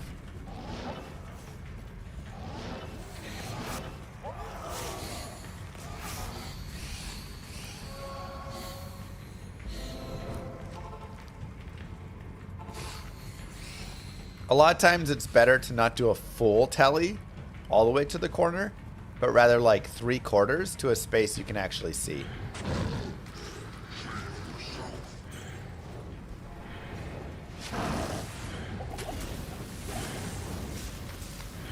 Just to make sure you're not dying. So be careful with that, and be careful teleporting over walls into death.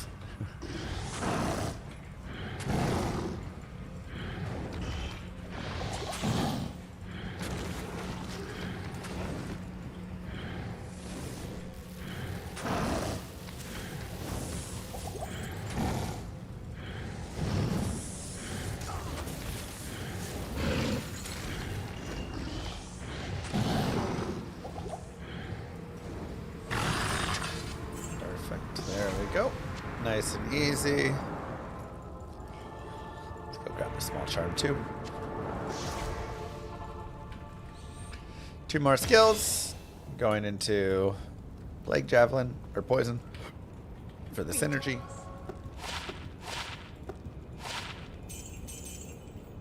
All garbage.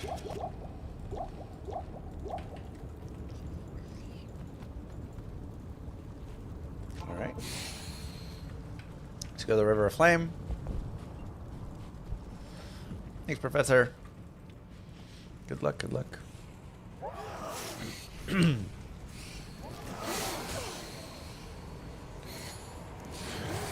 Well, I got the Master Engineer. I can overstart Halidus at level 87. Seems good. Do be careful of Hephaestus. He can do some good damage. But on players one, we should be able to take him pretty easily.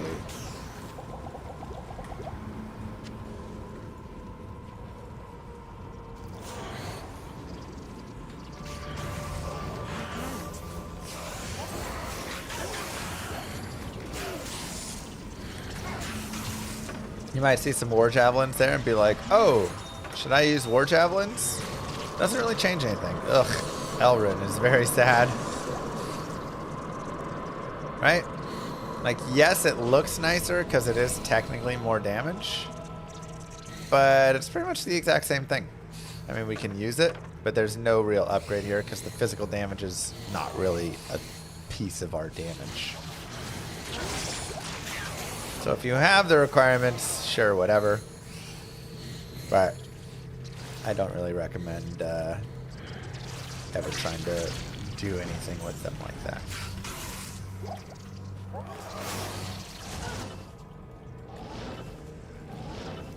Moo. We could try to imbue them or something if we wanted. Dwight, thank you. Now we did get a perfect ruby. We can go ahead and jam it in our cap. And now we have a 62 life cap, and that's pretty sweet.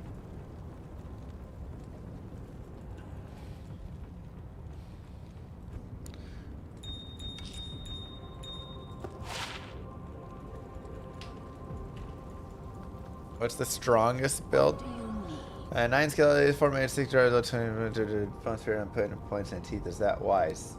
You're probably too split across all the stuff. Being summoned and... first off, mages are garbage. Ignore those. You definitely want to be, if you're going poison, or if you're going bone, just like... You want to be all bone. Just be boning so hard. We can always sell some things for money if we need any cash. Honestly, we're pretty okay right now. Yo, what up? Yeah, Mosaic is removed from multiplayer and exists in single player right now.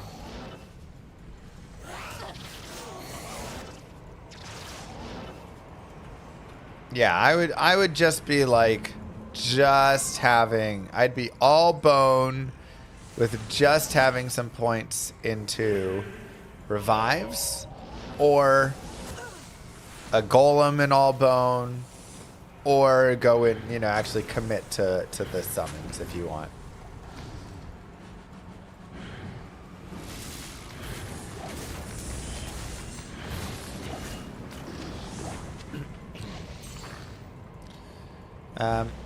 Be careful down here. This can be a little dangerous. So if you can long shot him like this, even just some of his minions, that's helpful enough. Also do note that Poison Javelin travels further than Plague Javelin does. So you want to go like a longer range. But the fire damage from here can be pretty scary.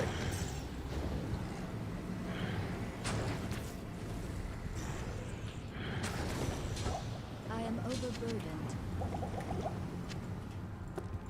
Sure.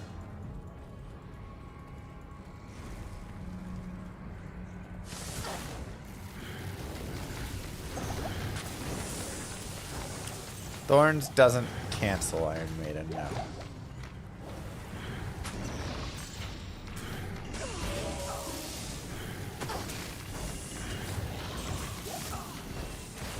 And one of the biggest, tips I can say is just make sure that you're always leaving yourself some room to run and like have a safe space to go back to.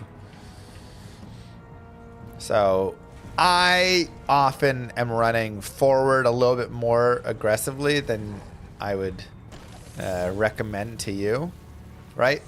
But like here, it's like these guys are all going to come in behind me and I could get trapped. I feel confident on this character. My res are good enough. I've got my tele staff, like everything like that. It's all really nice. But I would still recommend that generally when you're playing, just try and leave yourself room. Make sure you know where your safe spaces are that you can back up into if necessary. Yeah, you can play without a tele staff. It's just like a little bit extra helpful. Ooh, 10 all res does win out. Make sure we're on players 8 for Diablo. And launch it. Now, we're not the fastest boss killer with this build. That is one of the downsides.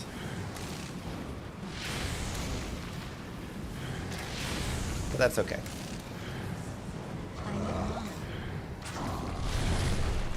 One of the big things is avoid that lightning breath.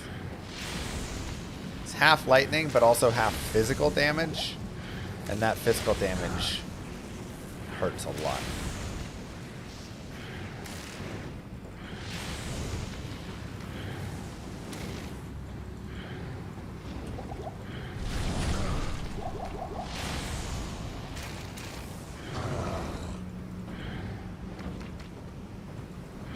Try to direct hit the Diablo with the jabs. They do greatly increase single target damage when they physically target the hit. Yeah, unfortunately, my attack rating is so low. It's not a great chance, but we try.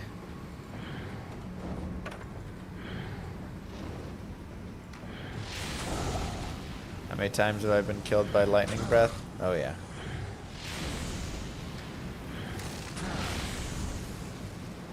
So many.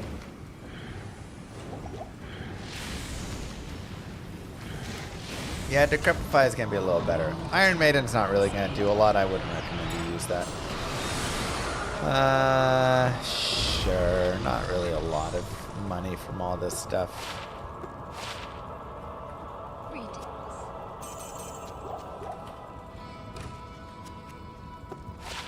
That was actually not shabby.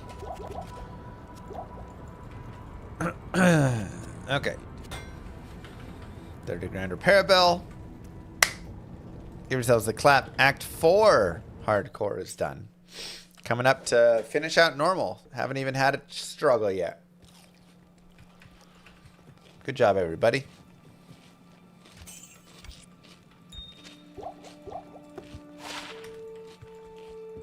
At your service. Now I'm actually going to make a recommendation here. And that is stick on players 1 through with a majority of the Bloody Foothills. The siege must be stopped. It's just not that lucrative, and it's more dangerous than anything.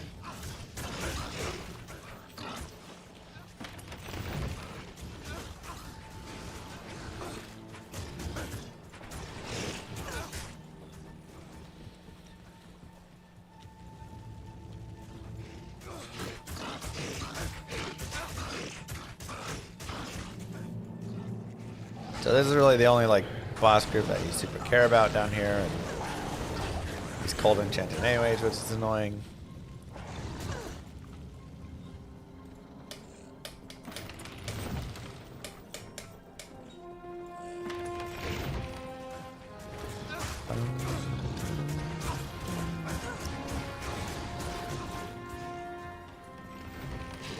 Now before you get to Shank, if you want to swap over to players 8, you can.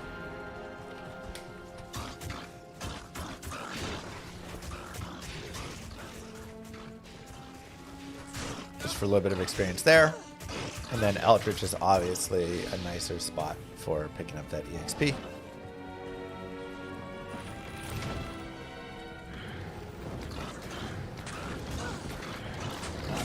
But you could also stick on P1 here and just do the Eldritch farm.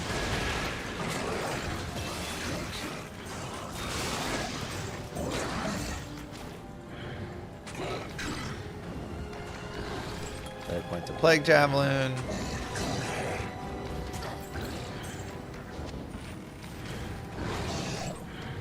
Vitality.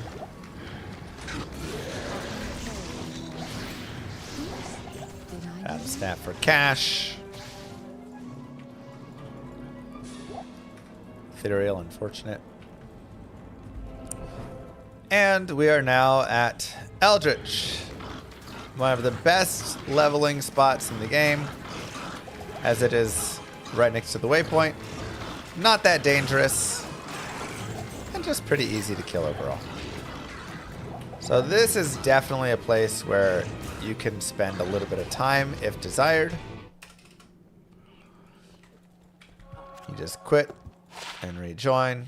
It's still worth 25 grand. Over here and save it. Run back.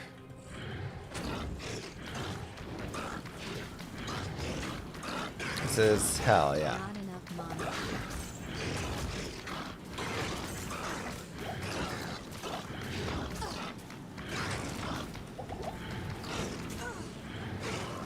Now, you can be here for hours if you want. Some people take this all the way up to level 40. And you know what? This is hardcore. Do what you want. Right? Be as safe as you want. It's very easy experience. You can find some okay things from Eldritch with that farm. It's really a decent spot. I'm level 28. I feel pretty confident. I'll go ahead and move forward, but take it to 30. Take it to 35, you know, whatever, right? Unfortunately, the barbs are... need to poison there for the prison doors. So I'm actually going to go down. Down to players 1.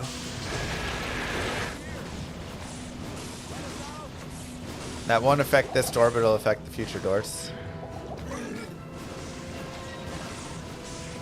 And we'll use lightning on this one.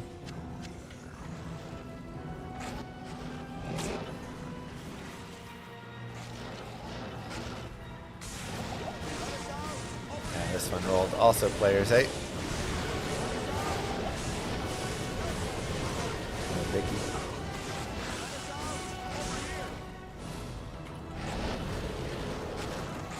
And you know what? I'm just going to put the diamond in my bone shield. Getting another 2 Open Saga bone shield is the easiest thing in the world. Just go shop it at Drognin in Act 2.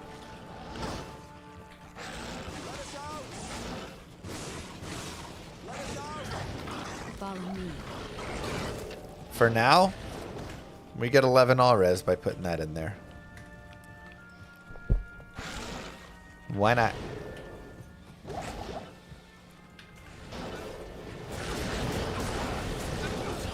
We've saved all the barbarians.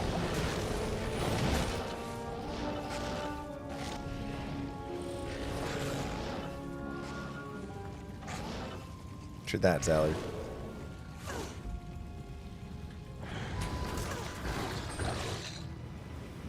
It's actually a good amount of money there between all the stuff. An armor, a staff, and a unfortunate just white wand. No plus skills.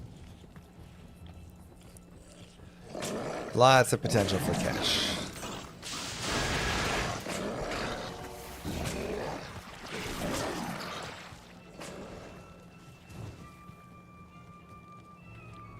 Yes, and Ralort Tal does give us Ancient's Pledge,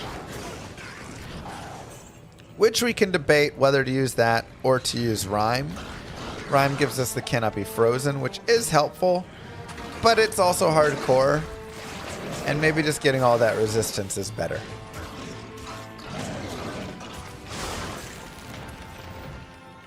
Go ahead and grab this waypoint, and we will go repair. I'm going to sell those. Sell that and that. And buy those back for more quantity. You can still teleport while frozen, and it doesn't affect your... teleport frames, so because of that, the Can't Be Frozen is less important. It's still really nice for throwing our javelins. That's definitely one that I leave kind of up to the user, whichever one they feel more inclined towards.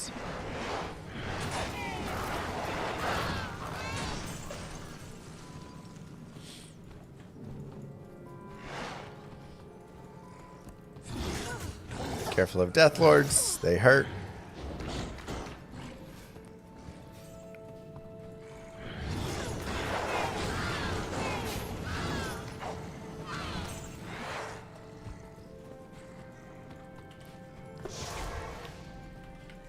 We'll leave it TP right there and head forward to try and get a waypoint so we can come back.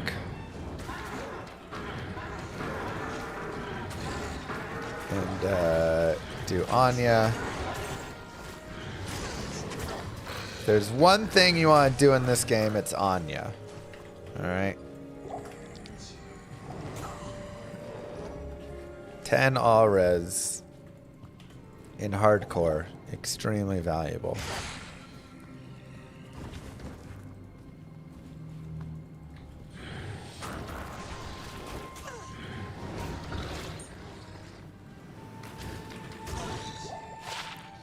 Attack rating and fire damage, pretty relevant for us.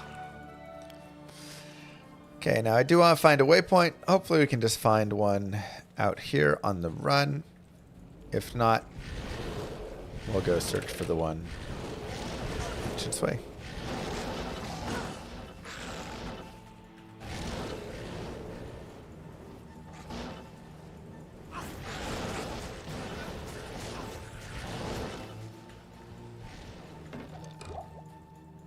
Here it is. Perfect.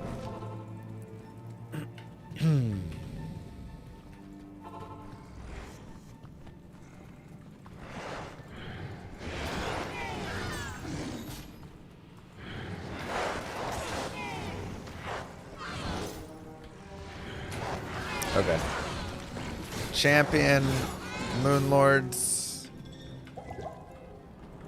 Nah, we'll just say goodbye. Some things you don't need to fight.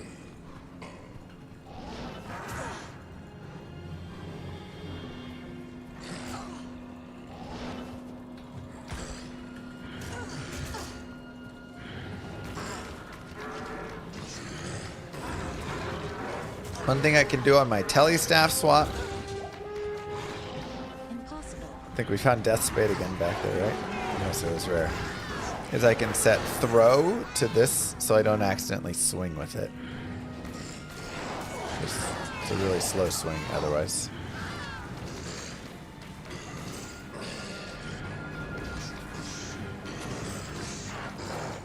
It's bad how it goes, Dimitri. That's what happens when you make tea.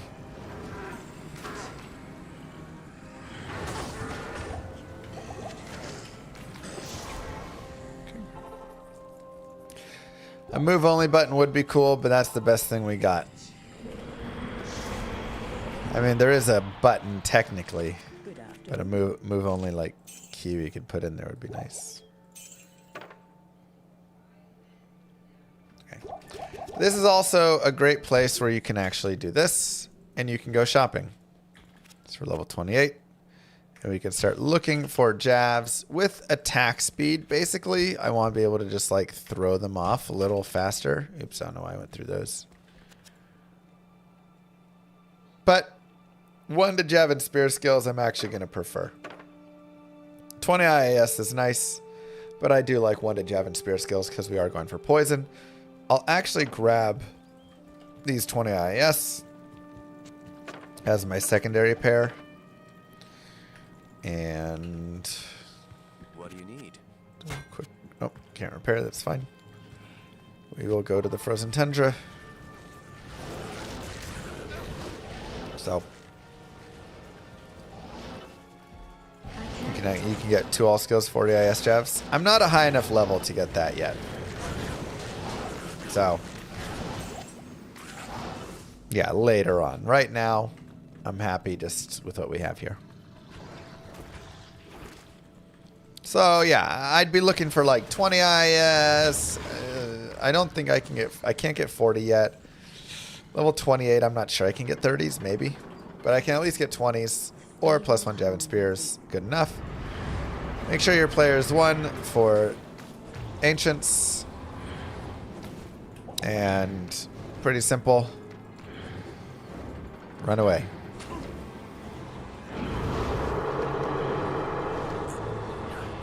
Honestly, you have enough life that you shouldn't get one-tapped by Talic if you whirlwind through or anything. But still better safe than sorry. Again, it's hardcore. Why are you taking risk? I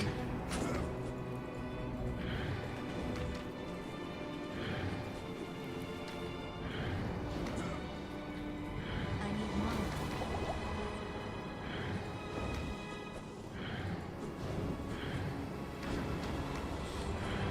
Better to get hit 0 times.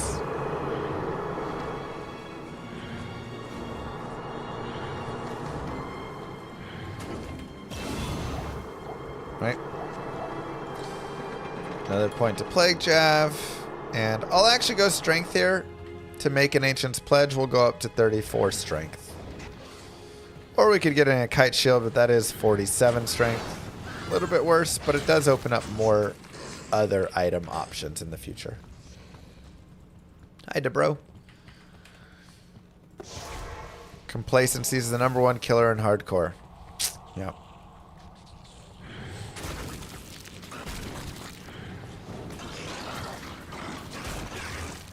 And dolls. And souls. And Deathlords.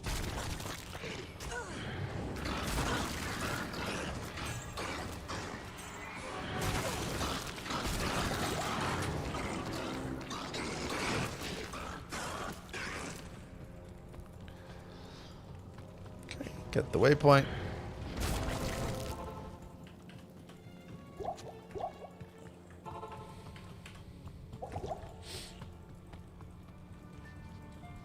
I'd be curious what's killed me the most times in this game. Honestly, it's probably just normal Rakinishu. Considering how often you run into him and do speed runs that are like so tight where, you know, he is like he's so powerful because you're running at him at such a low level.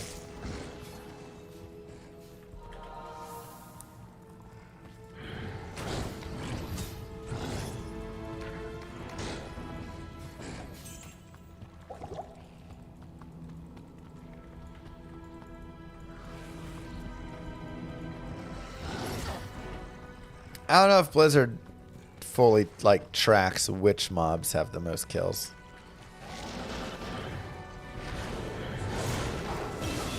Level 30 does open up Lightning Fury. We're not going to go into it yet. Also, level 1 Lightning Fury is just like meh. You really want to get a little bit higher.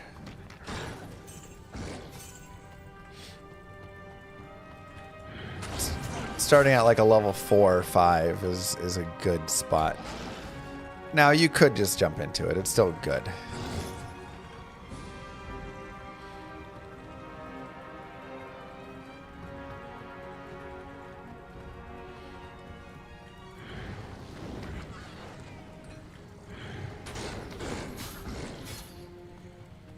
Arachnid Lair on the scale for most deaths. You mean Spider Cavern?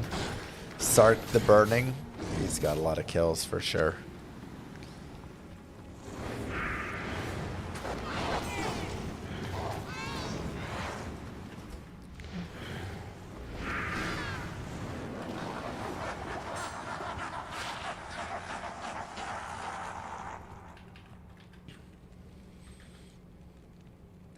Oh God, Roy. Okay, so I'm on players 8 now for these waves, just to try and pick up some more experience. Wave 2, you could go lower if you wanted.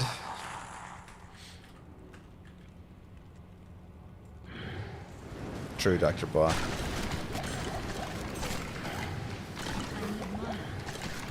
Yeah, Nilithak's got a lot of kills too.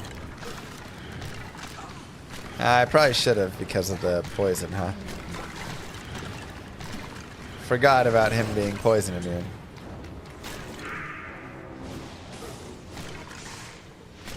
Alright. Is there a spec I haven't played in all these years? Nah.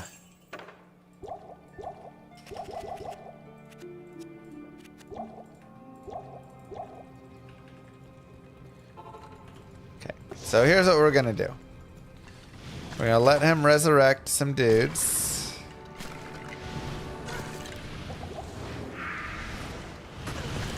We're going to get these dudes. And we're going to drag them out here.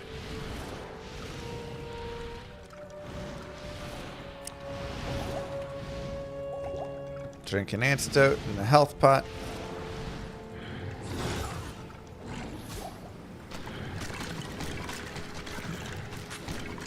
Kill them down here. There's still a couple left he needs to revive. Nope.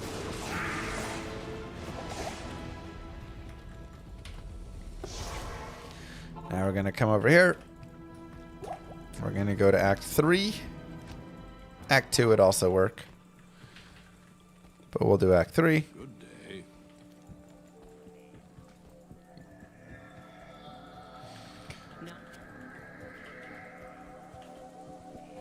Cold Mercenary is not the best. A little bit slow. Let's grab fire.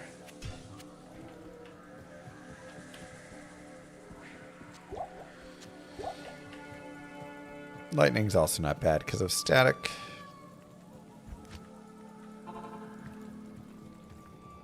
Okay.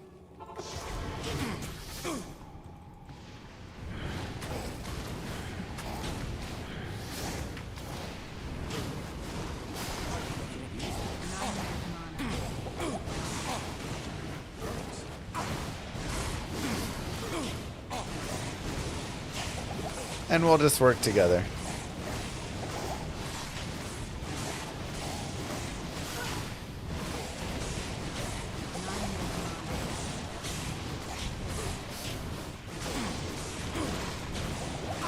I could give him myself, but he's fine. I don't have jab. Alright. Nice and easy. We'll sell that.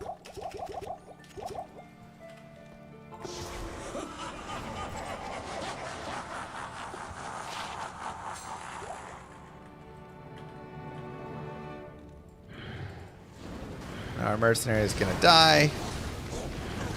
That's okay. He did his job.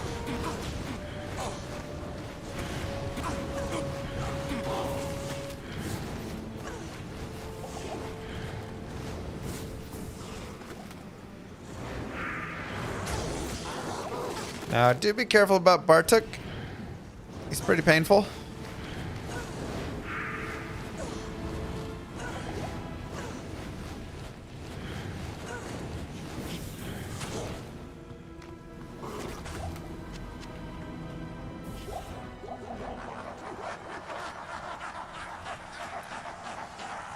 Wave 4, I'm going to go down to players 1.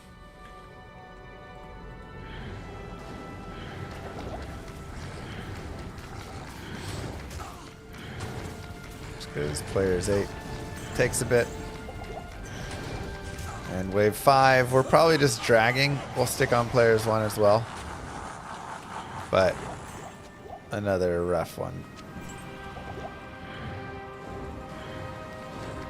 They just have very high poison resist. So honestly, it's not even worth fighting them. You can take the long time it takes to fight them if you want.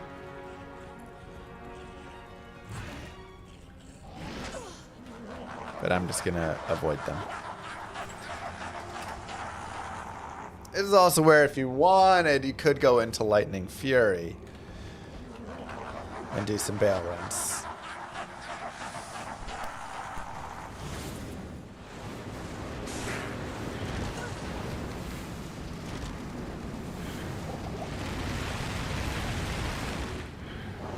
My brothers will not have died in vain. Now, let's say you get cloned and it's really annoying. What you can do is you can run out of sight of him and his clone, or just his clone really. Go to town. Just hang out. Hang out for a few seconds in town. Go back in. His clone is now dead. So are all of the tentacles. They will disappear. The ones that are off your screen. So, an easy way to avoid having to fight the clone.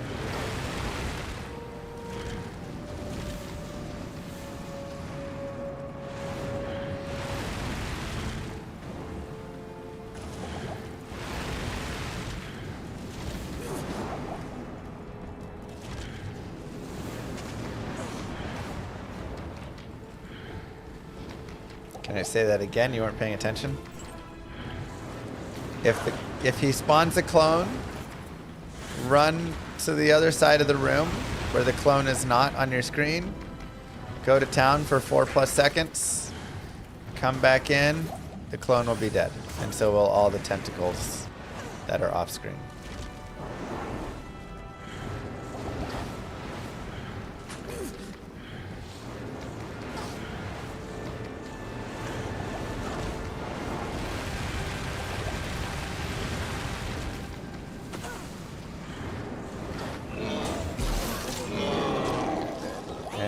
Voila! Congratulations. You just beat normal hardcore in no time at all. Super easy.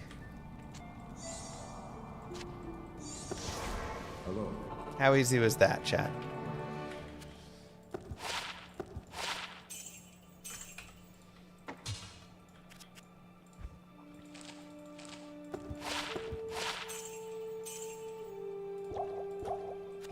Okay, let's go ahead and go around here. We'll go ahead and collect our runes. I'm going to really quickly level up to 31.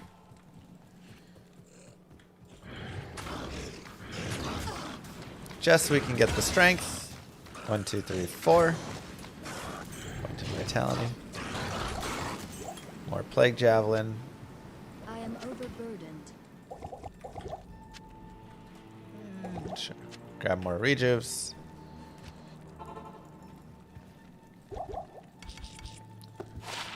One to sorceress, 2 to flame wave. Sell and sell. Let's go hopefully get a jav from Anya. Nope. Classic. And we can now stand normal once more. We're going to go back to Act 2. Now, if you want to shop for a 2 open socket bone shield to make a Ryman, then you go to Drognin up there. You can also reset your map so your exit is to the top right by going to Nightmare and then coming back. If you want to make the entrance pledge, you can shop Farah like this. And we're just looking for a 3 open socket. Yeah, a lot of bow drops. You're doing the unique only challenge. And you're still in the cold plains? It's a tough one. I like it. Maybe we'll do it. Maybe we'll add it to our It is an honor to serve you. our list.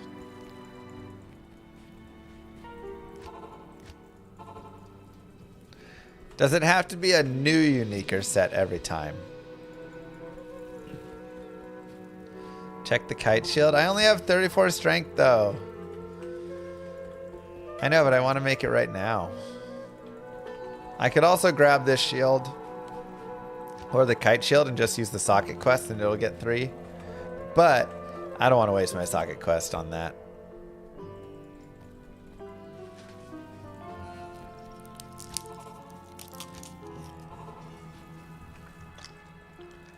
Blessings to you.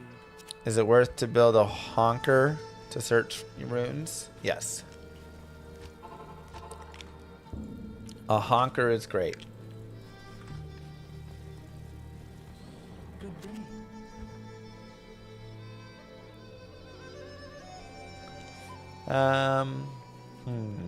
23 MF is tempting.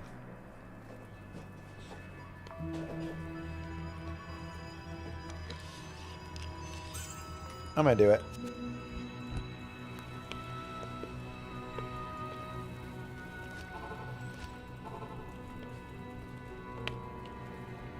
Greetings.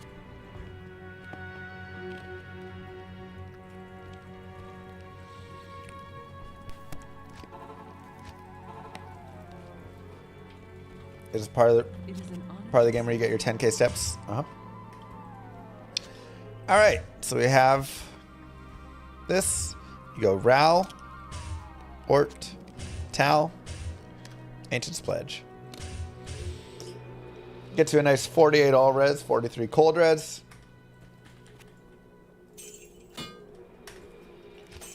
Which just helps out a lot. Good day.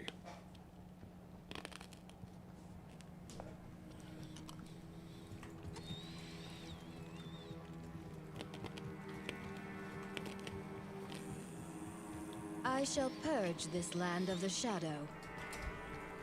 We'll go back to players 8. And we can start launching.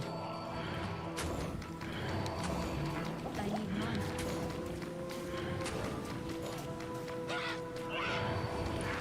Zombies, not the greatest. So, not my most recommended fight.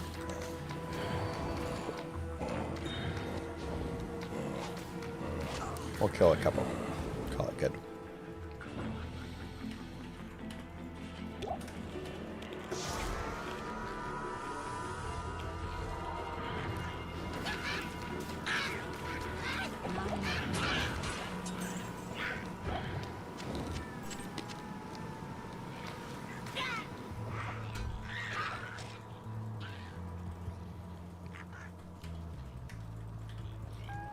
And we'll head this way.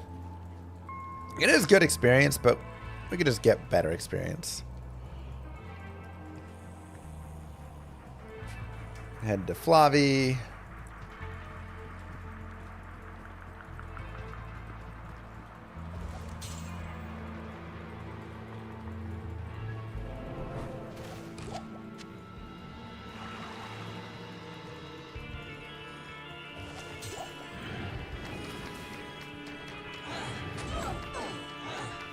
Now focusing the same thing that we focused before.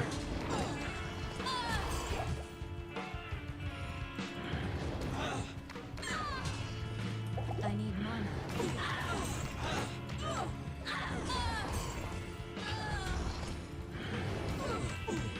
Mostly bosses.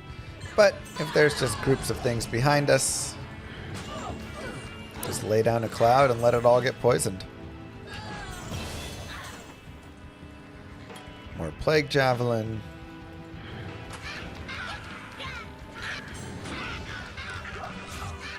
Now our res are pretty good.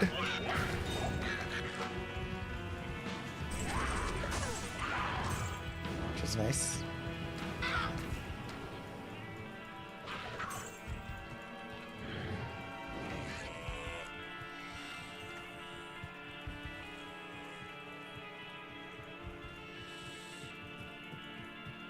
And yeah.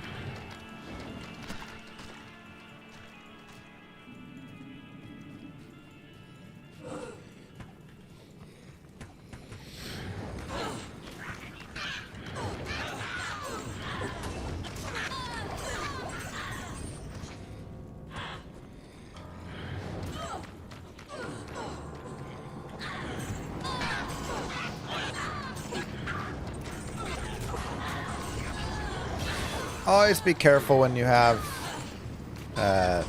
Aura Enchanted.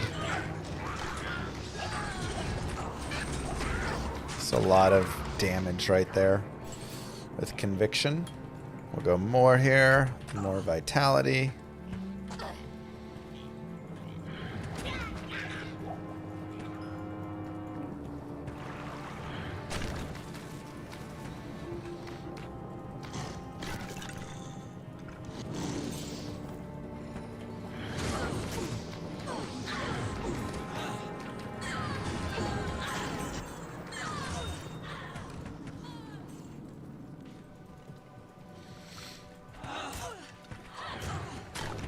And Cursed Extra Strong.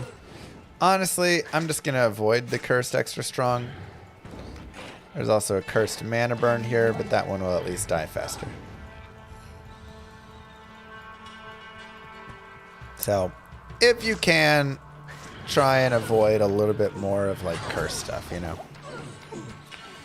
I explained the Herald thing you talked about earlier. Step away and miss it, you aren't worth it doing. Yeah, they really killed their drop rates. And on top of killing their drop rates, they also ended up just kind of like they made it so Sunders drop not from them as well.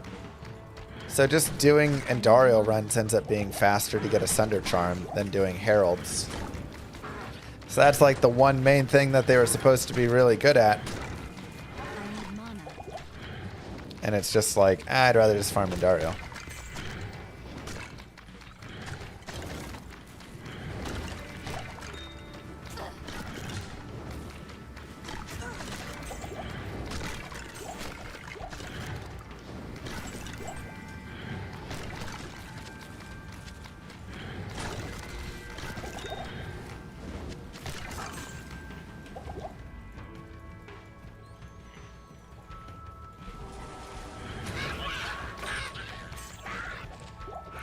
So we're in the Black Marsh, and you know what that means. Find the tower and find the waypoint.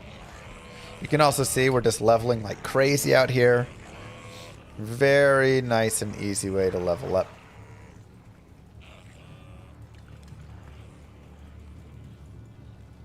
And there we go. We have the tower right next to us. Perfect.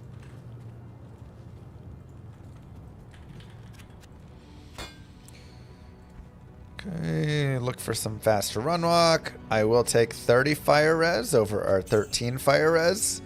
Like I was saying, shopping is so important. It's such an underutilized part of the run.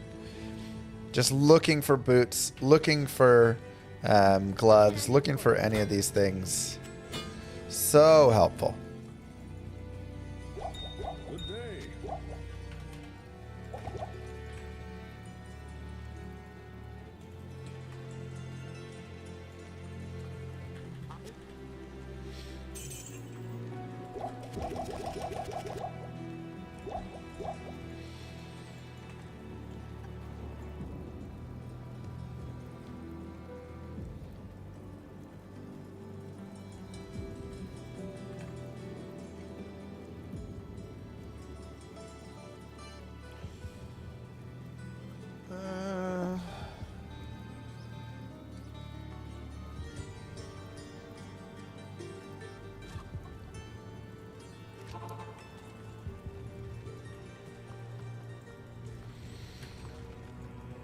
What's that smell?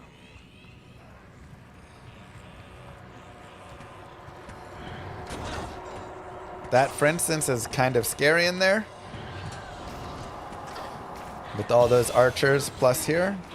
So we're going to just back up and take it slow. And then go back in. Right? Like, there's no reason to try and dive in there and fight in that tight space with cold enchanted archers and a boss group of goats.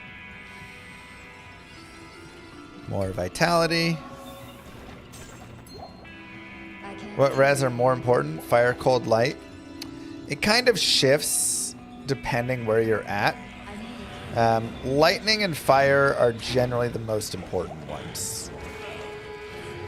Cold, you can always get more cold because you can drink thawing potions for 50 cold res. So whenever you want. And poison, you can drink antidote potions for 50 and poison res. So whenever you want, you can always go stock up on those.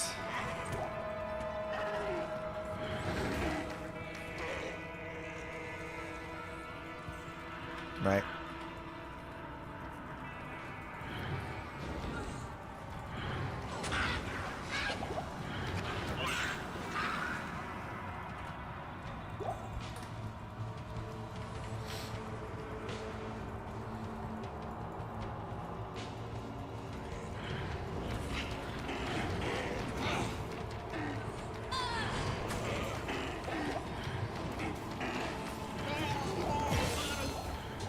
Ooh, unique ring.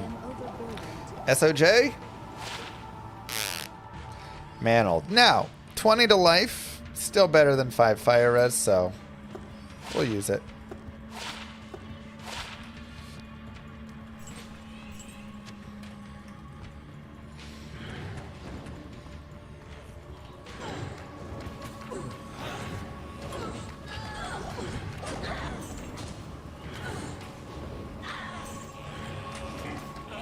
Might aura, so we're going to be extra cautious again. Just back it out. Nice and easy. No reason to be up on these dudes. We'll just let our damage from afar do the work.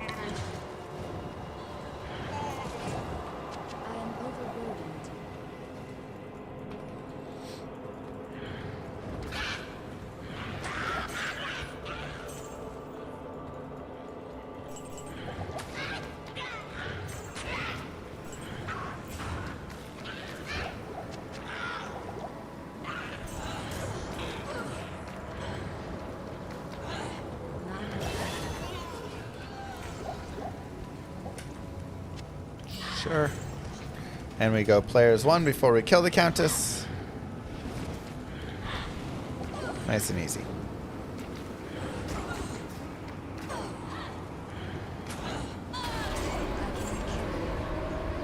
Tear rune, not great. Good day. No worries.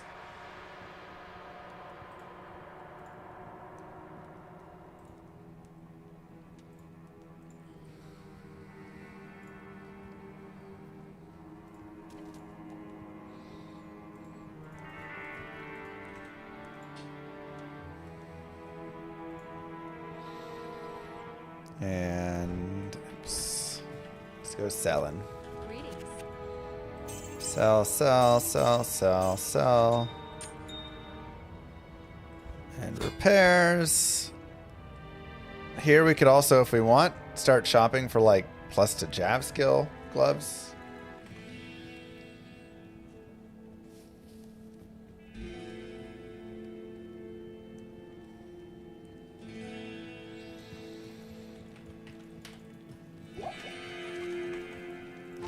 But for the most part, I shall purge. I'm this pretty happy land with of the 30 shadow. fire res right there.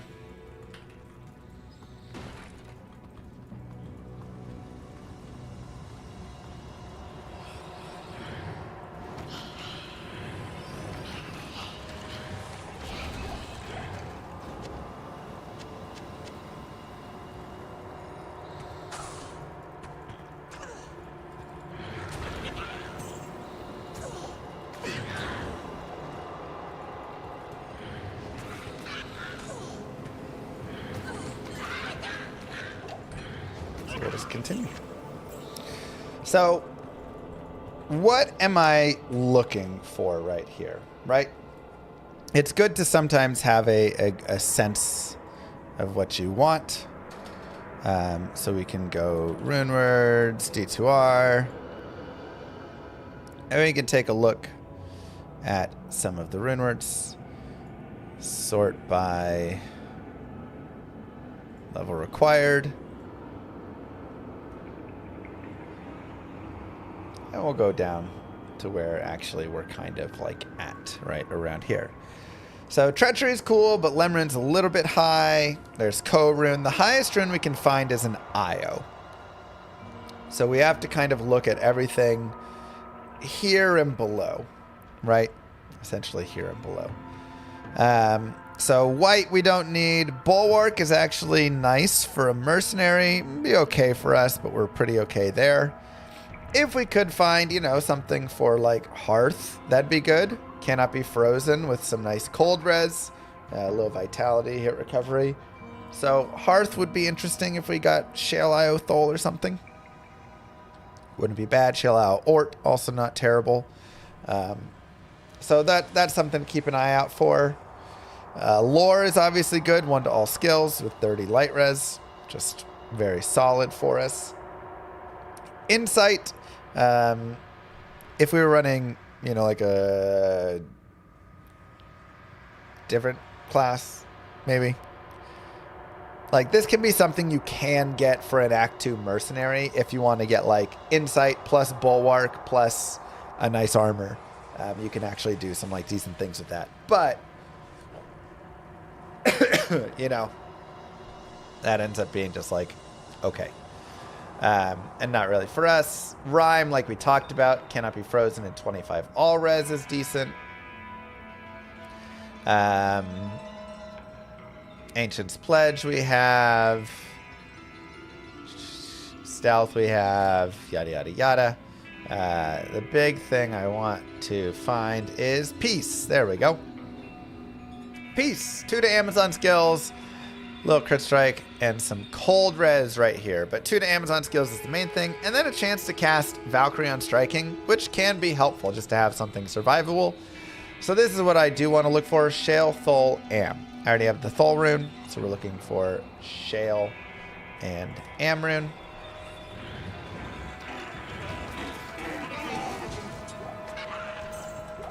We can go back up to players 8 so we can actually get experience from mobs down here. I mean, there's still some to be gained, but more on P8.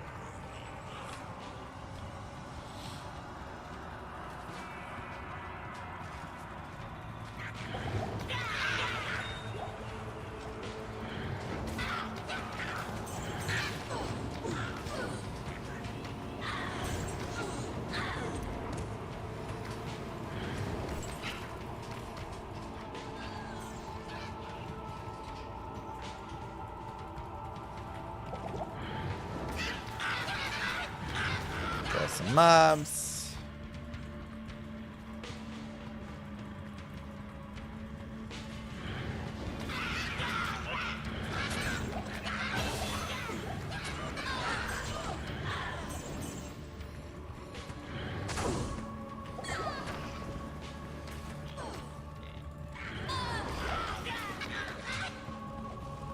Poison Javelin.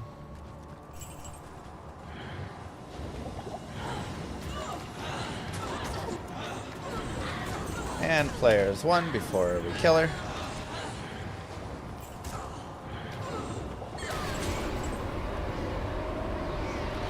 I promise I'm not cheating.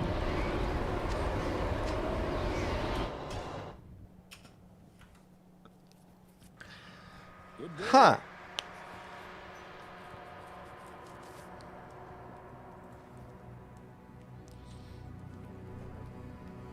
Well, that was interesting.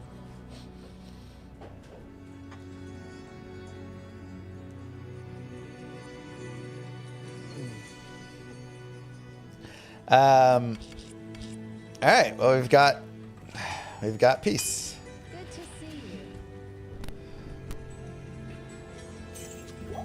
Now we'll run a couple more times because I am actually interested as well in Ort Soul. And this is a Demon Hide Sash, which gets us to 16 potion slots, and it also has 21 cold res.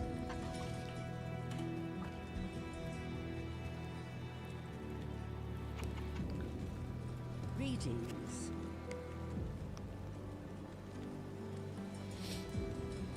Which is not too shabby at all.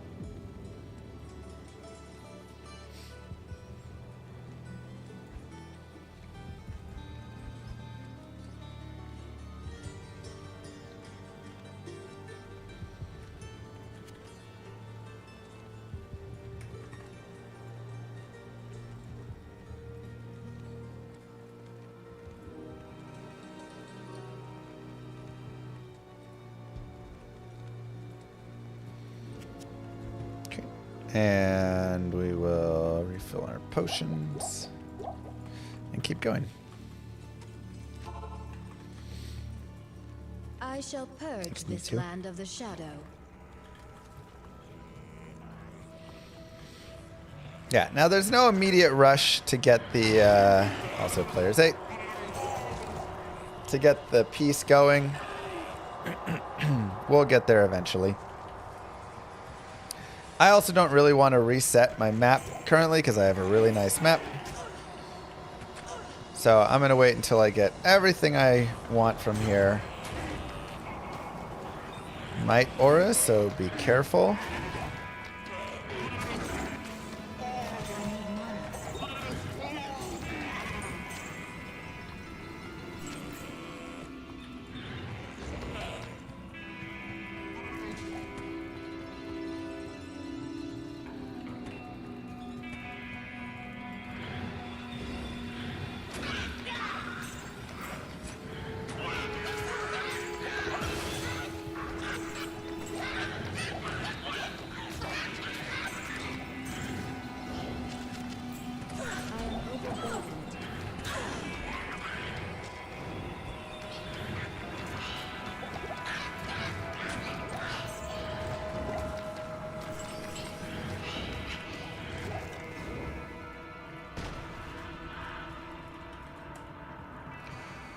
And we are now out of points to place. So now I'm going to go ahead and get a point in dodge, avoid, and evade.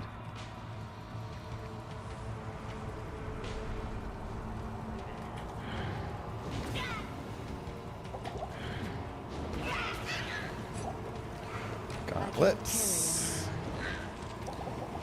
Not really that useful, but it's okay.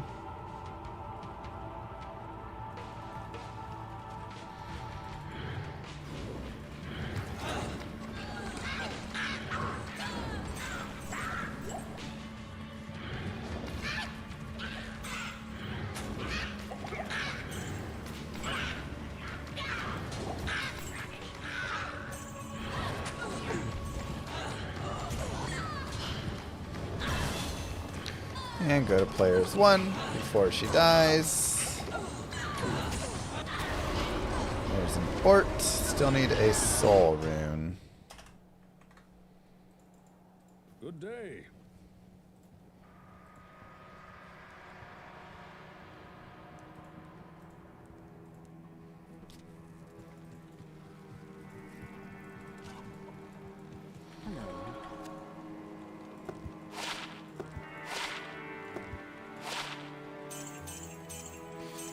All just good money.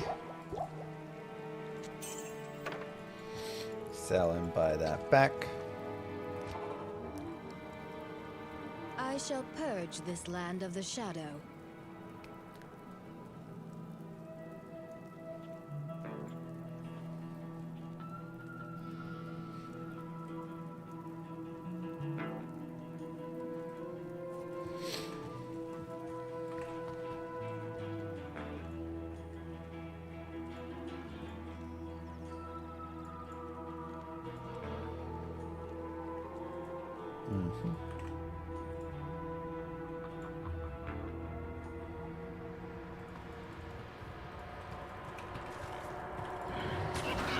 And go back up to players 8.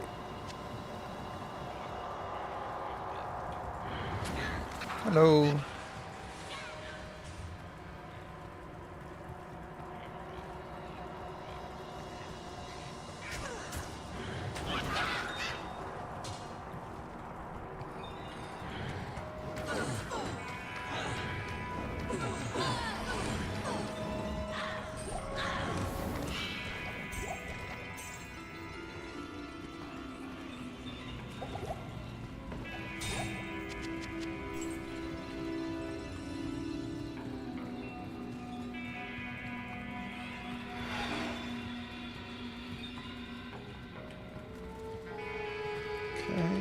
Nice and easy.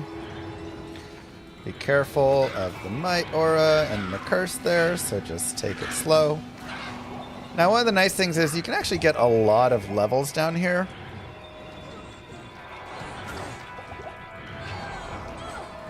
So you can definitely level up to your high 40s just in the tower, and it's still like pretty good experience. And then that allows you to kind of push forward again, feeling a little bit safer. You have extra life, you have extra damage. You're going to kind of be more dominant as you do move forward. You also at any point could shift into lightning at this point. We are now, you know, I'd say at like 36 and beyond even. If you want to start making that shift, you totally can.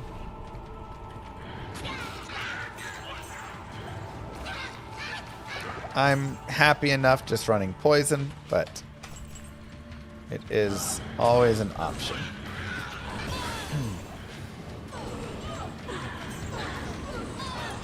Dodge, avoid, evade. Players 1. No soul rune. It's okay. Good day.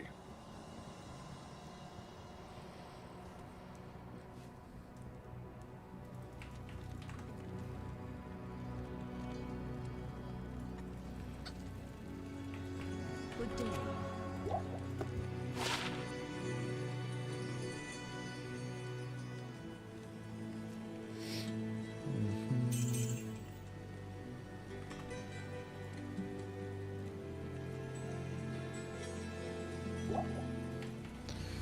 Okay. We'll go more Vitality Jam. Back to players 8. I shall purge this land of the shadow. And just keep it going. Impossible.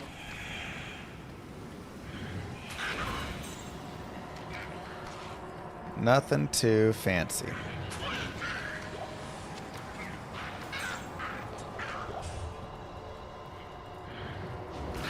Right now, hardcore bows on.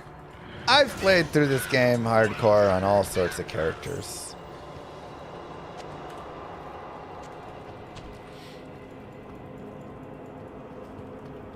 If chat wants that to be the next one, then maybe that one can be the next one. But I'm pretty sure I have. It's locked. Not enough mana. Extra fast ghosts, a little bit scary because remember they can stack on top of each other to hit you. So, just be a little bit careful with them.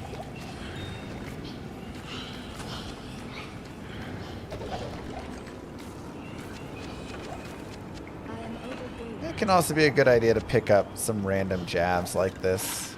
Just to see, hey, can I get 20 IAS or something? Not bad.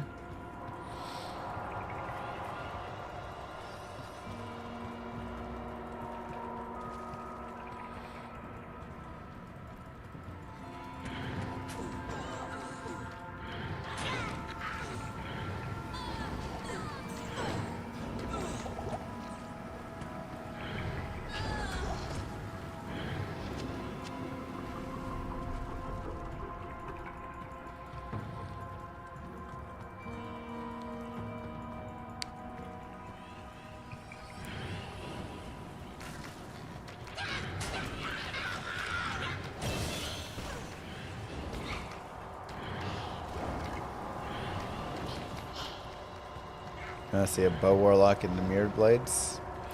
Could be fun, honestly. We'll start working towards the Valkyrie. Why not?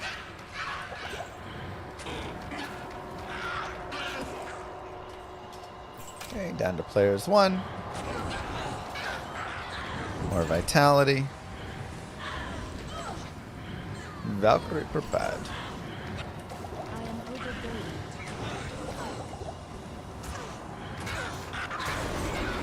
Another Ort. Burdened. Good day.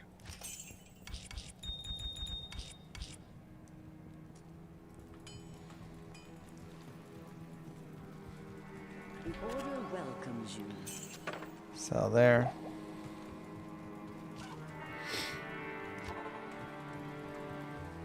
I shall purge this land of the shadow.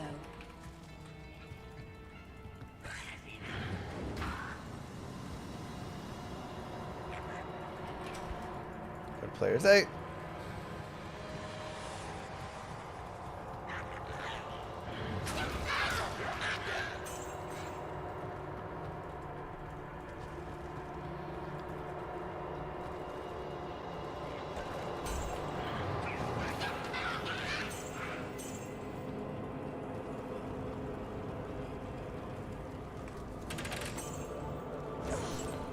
Sure.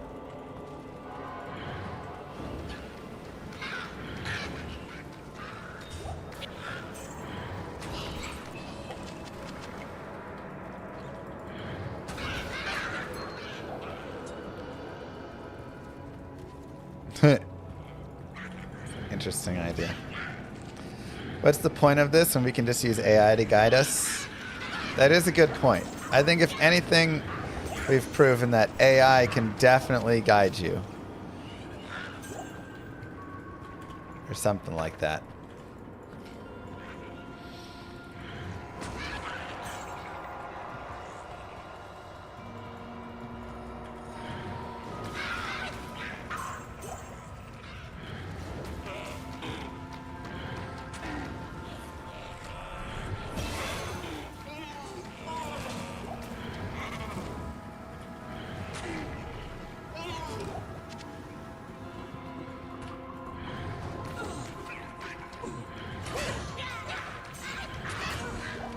Lumrune. Wow. Well, now we may actually have to have a talk. Because Smoke just entered our potential. And on hardcore, that might just be worth it, huh? There's one. Tear Thul. Good day. Huh.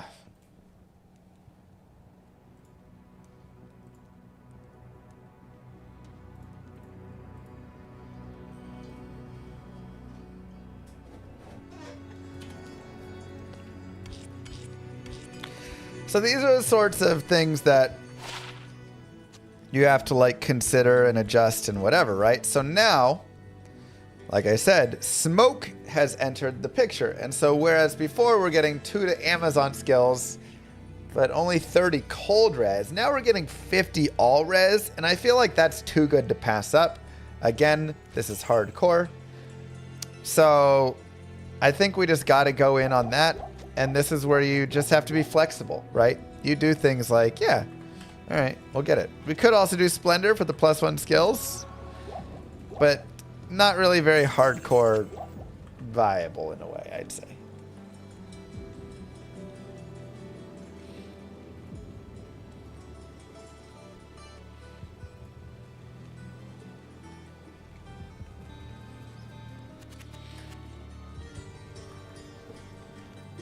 More vitality, players 8.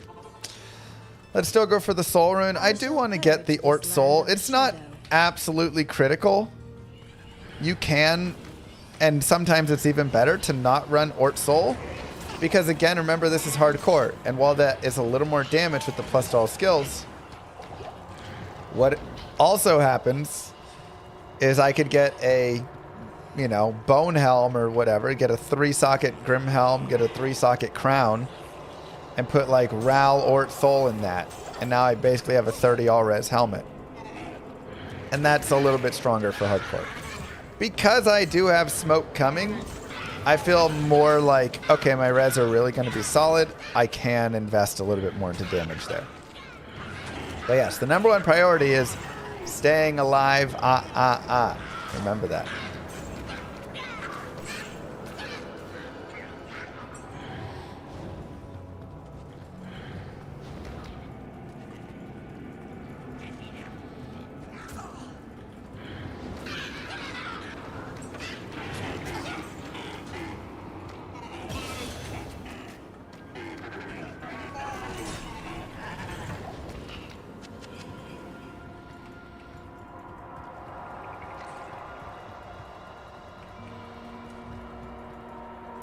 We have decoy.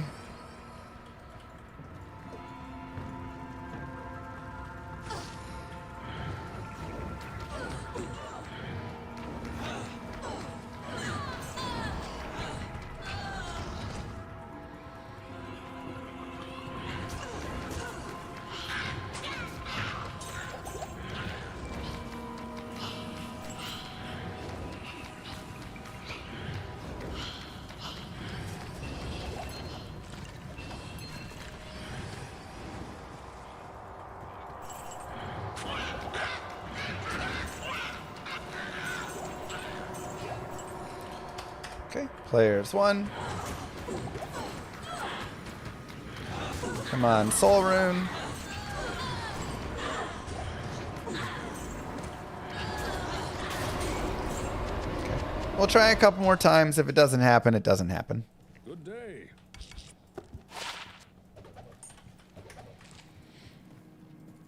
We will go repair. Good day.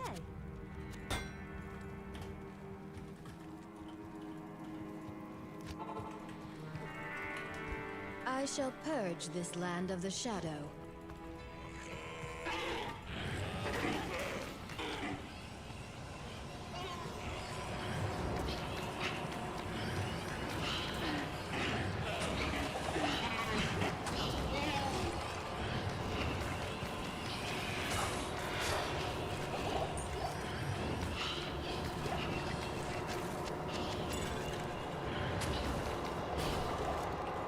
And sure, why not? Does decoy get life from battle orders? I believe so. If you cast battle orders after you cast decoy, I think it does. One of those situations that doesn't occur very often, so maybe I'm wrong. But I think it does. Alright, and we have a Valkyrie. She is only level 1. Does decoy gain battle orders if you cast battle orders? So level 1 Valkyrie is a little bit weak, but it is something, and it can just be a good distraction, which a lot of times is all that you need from a decoy or a Valkyrie. Just something to distract. It does, it actually double dips. Oh, nice.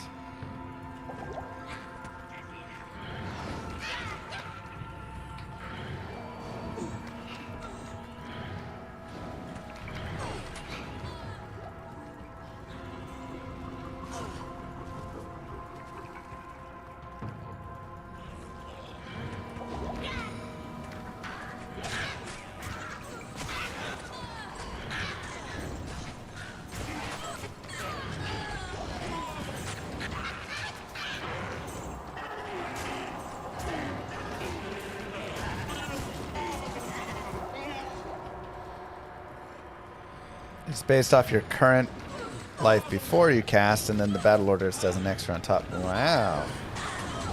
The more you know.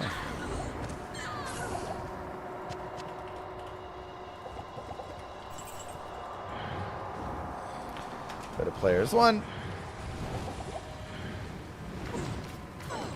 I think we'll move forward after this one. I'm level 45. I feel pretty strong. I am Ral. Wow. I mean, great drops, just not the ones we wanted exactly. Good day.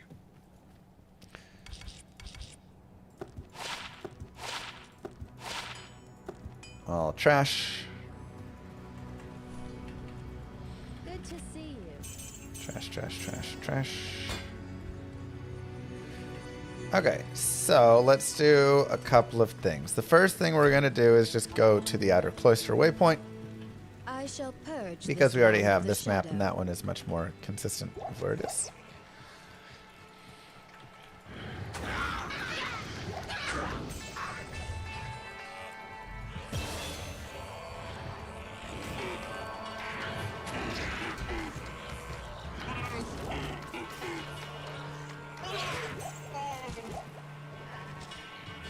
Keep going here. And there.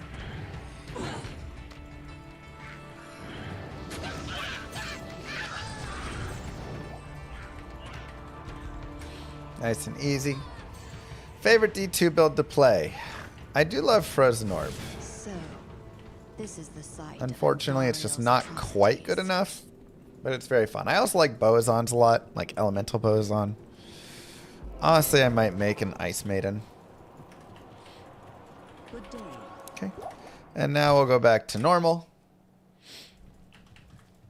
And we're just going to get a nice and easy 2 open socket armor. We can also look for a helm in the event we do find a soul rune.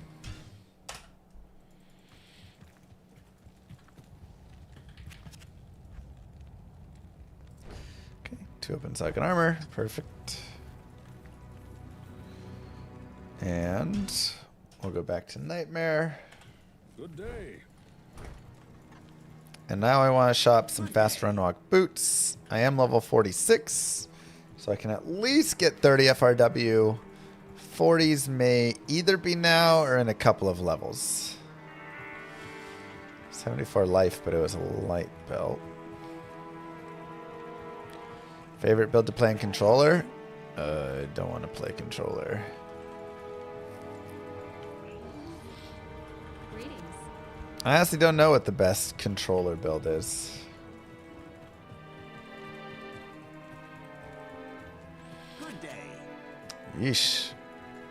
Not able to spawn many boots right now. Which is very unfortunate. Ugh, they just are.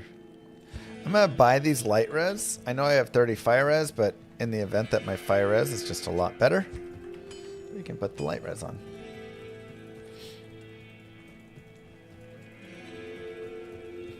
Yes.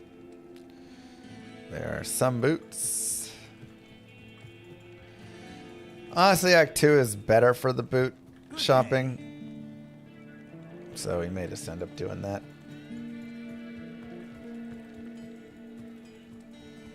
May I help you? Hey, come on.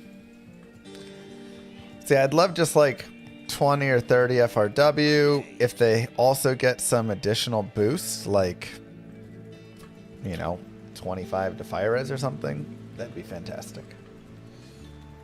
May I help you? Best Uber build for controller? I mean, probably just still your Yes. smiter.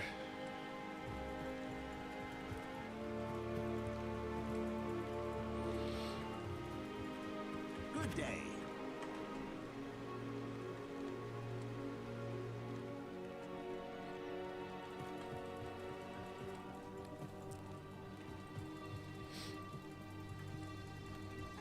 Yes. 30 fast run walk. There we go. Okay. And now, Neff, Lum. And we have Smoke. 50 all resistances. Absolute banger. And now our res are maxed. I mean, Smoke is fantastic.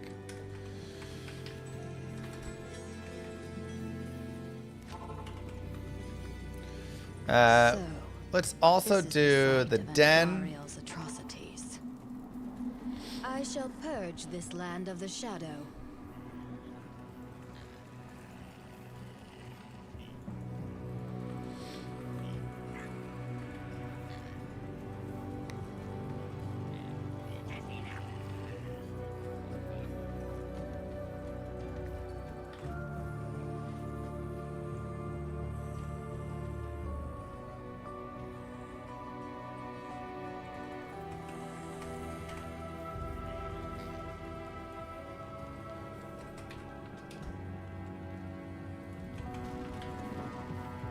I hear foul creatures about. Just go P1 for the den. Not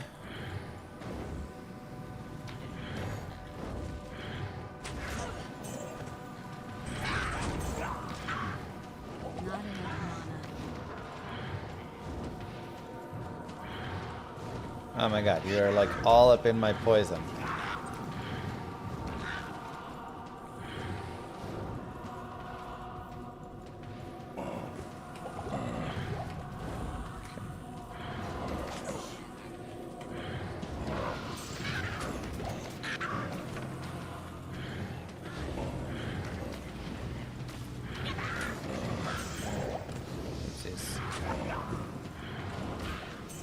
And you might ask why I put that in such a low defense base, and it's because defense is pretty irrelevant. In later game, when you're like doing a little more, defense can start to have some relevance, but it's a pretty irrelevant stat overall, unfortunately.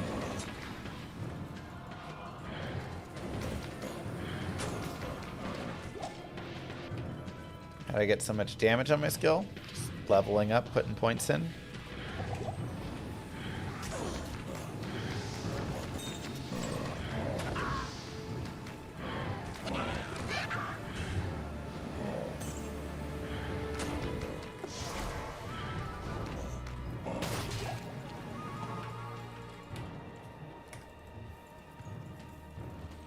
Greetings.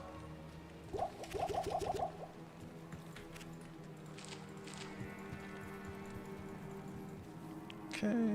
Outer cloister. Wait. There's 2 mobs remaining.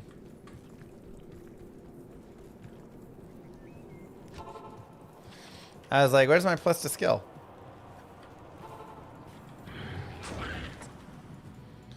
Should probably finish all the dudes off first, huh?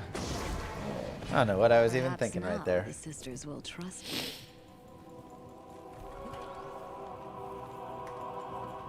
Got those weakened charges. That's right. Alright, Den of Evil done.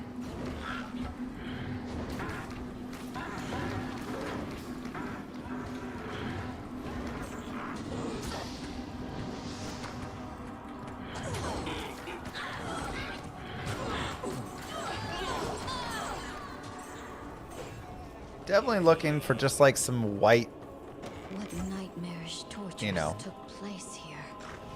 maiden javelins or something that I can imbue.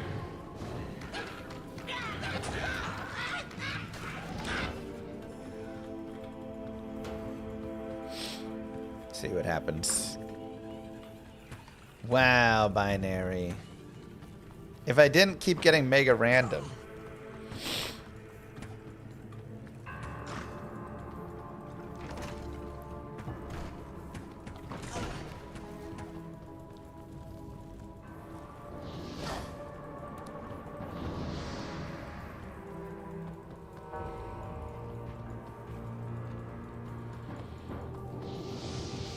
It'd be 1600 already.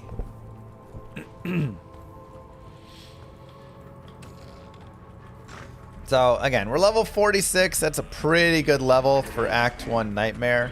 At this point, it's really just kind of go through.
This place is eerie.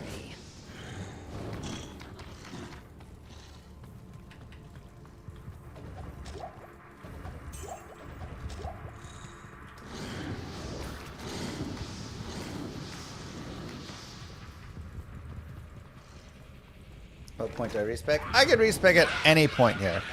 And I'll probably end up respecing right before we get to Endario. Also, this is where I would start saying, if you want to start grabbing like the waypoints for farming, Endario can be a decent place to start farming in Nightmare there. So that would be kind of my recommendation, is maybe pick up the waypoint here. And then you can do a little Andy farm, try and find a couple, medium items. Nightmare Andy doesn't have all of the drop pool, but she can drop like SOJ and stuff, So, it ain't shabby.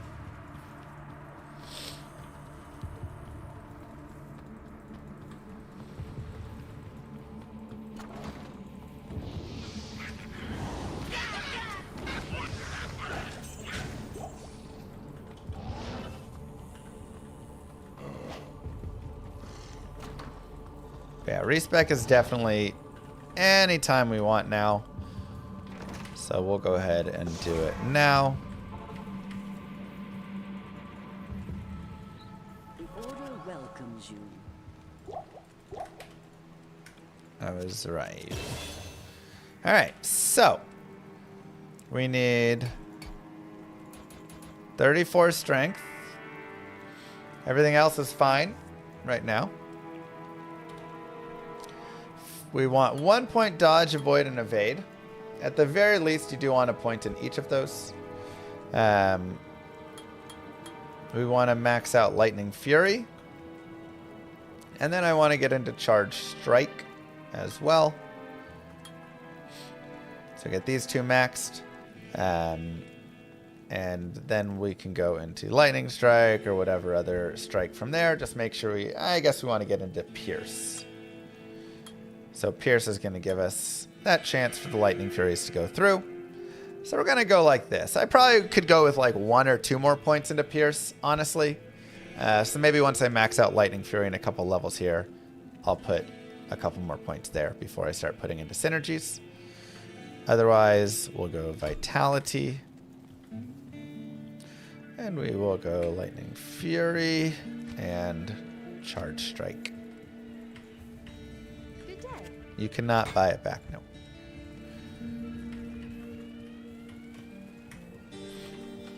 We'll go to Players 1.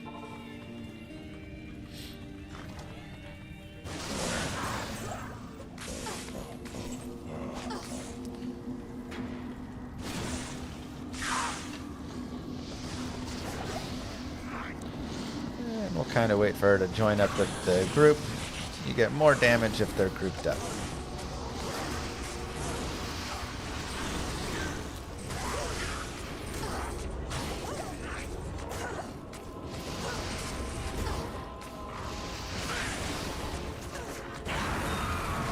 And nice and easy. Act 1 of Nightmare. Done of Nightmare. Good day.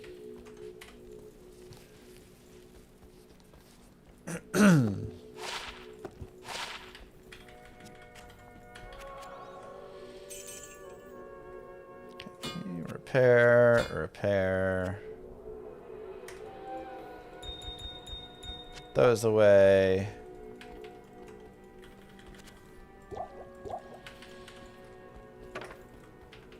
This is also where the IAS is actually pretty useful to have too.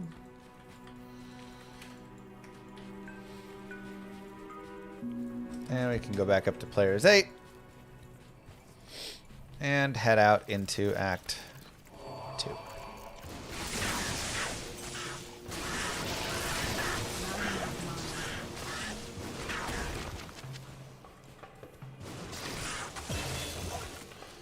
Level up.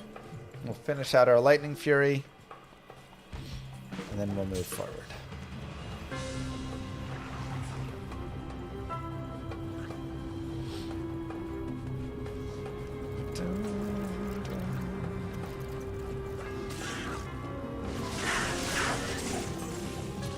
Why not get a Miter Freeze Merce?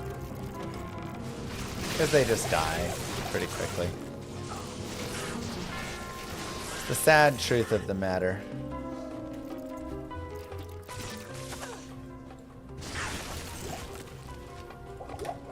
They're just not strong enough. Now, if I, like, gave them a smoke and a bulwark and an insight, yeah, they could actually last a little bit. They could join me on the adventure.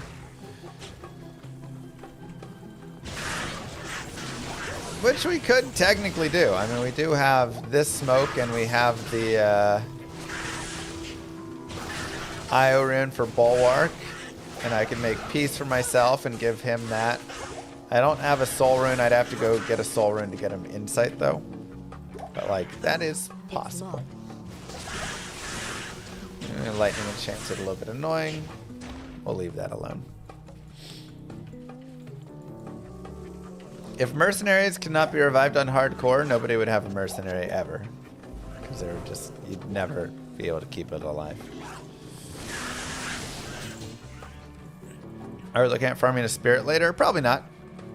It's a very high strength requirement. Yes, it's decent, but it's kind of a later on item. Now, if I happen to find a 4 open socket spirit, even then it'd be hard to justify going 156 strength at this point. Generally, it's not until you have some stuff, you know, a torch, an Annie, an Enigma, whatever, to kind of give you a lot of that strength that you want to make that much of an investment. On a sorceress, I'm like, okay, maybe I'm more willing to make the investment because all that FCR is like so useful and stuff, the skills. But on this character, it's not useful enough for how much sacrifice you're giving up at this stage.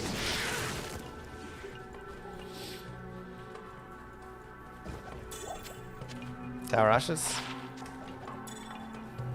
Sivers. Same thing, right?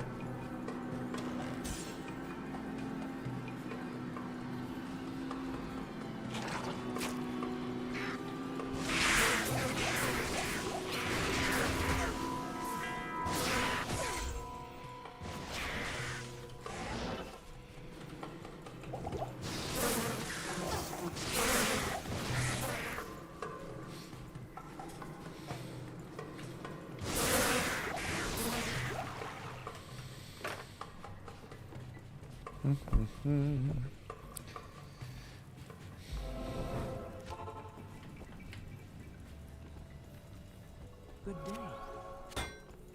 Stay a while and listen.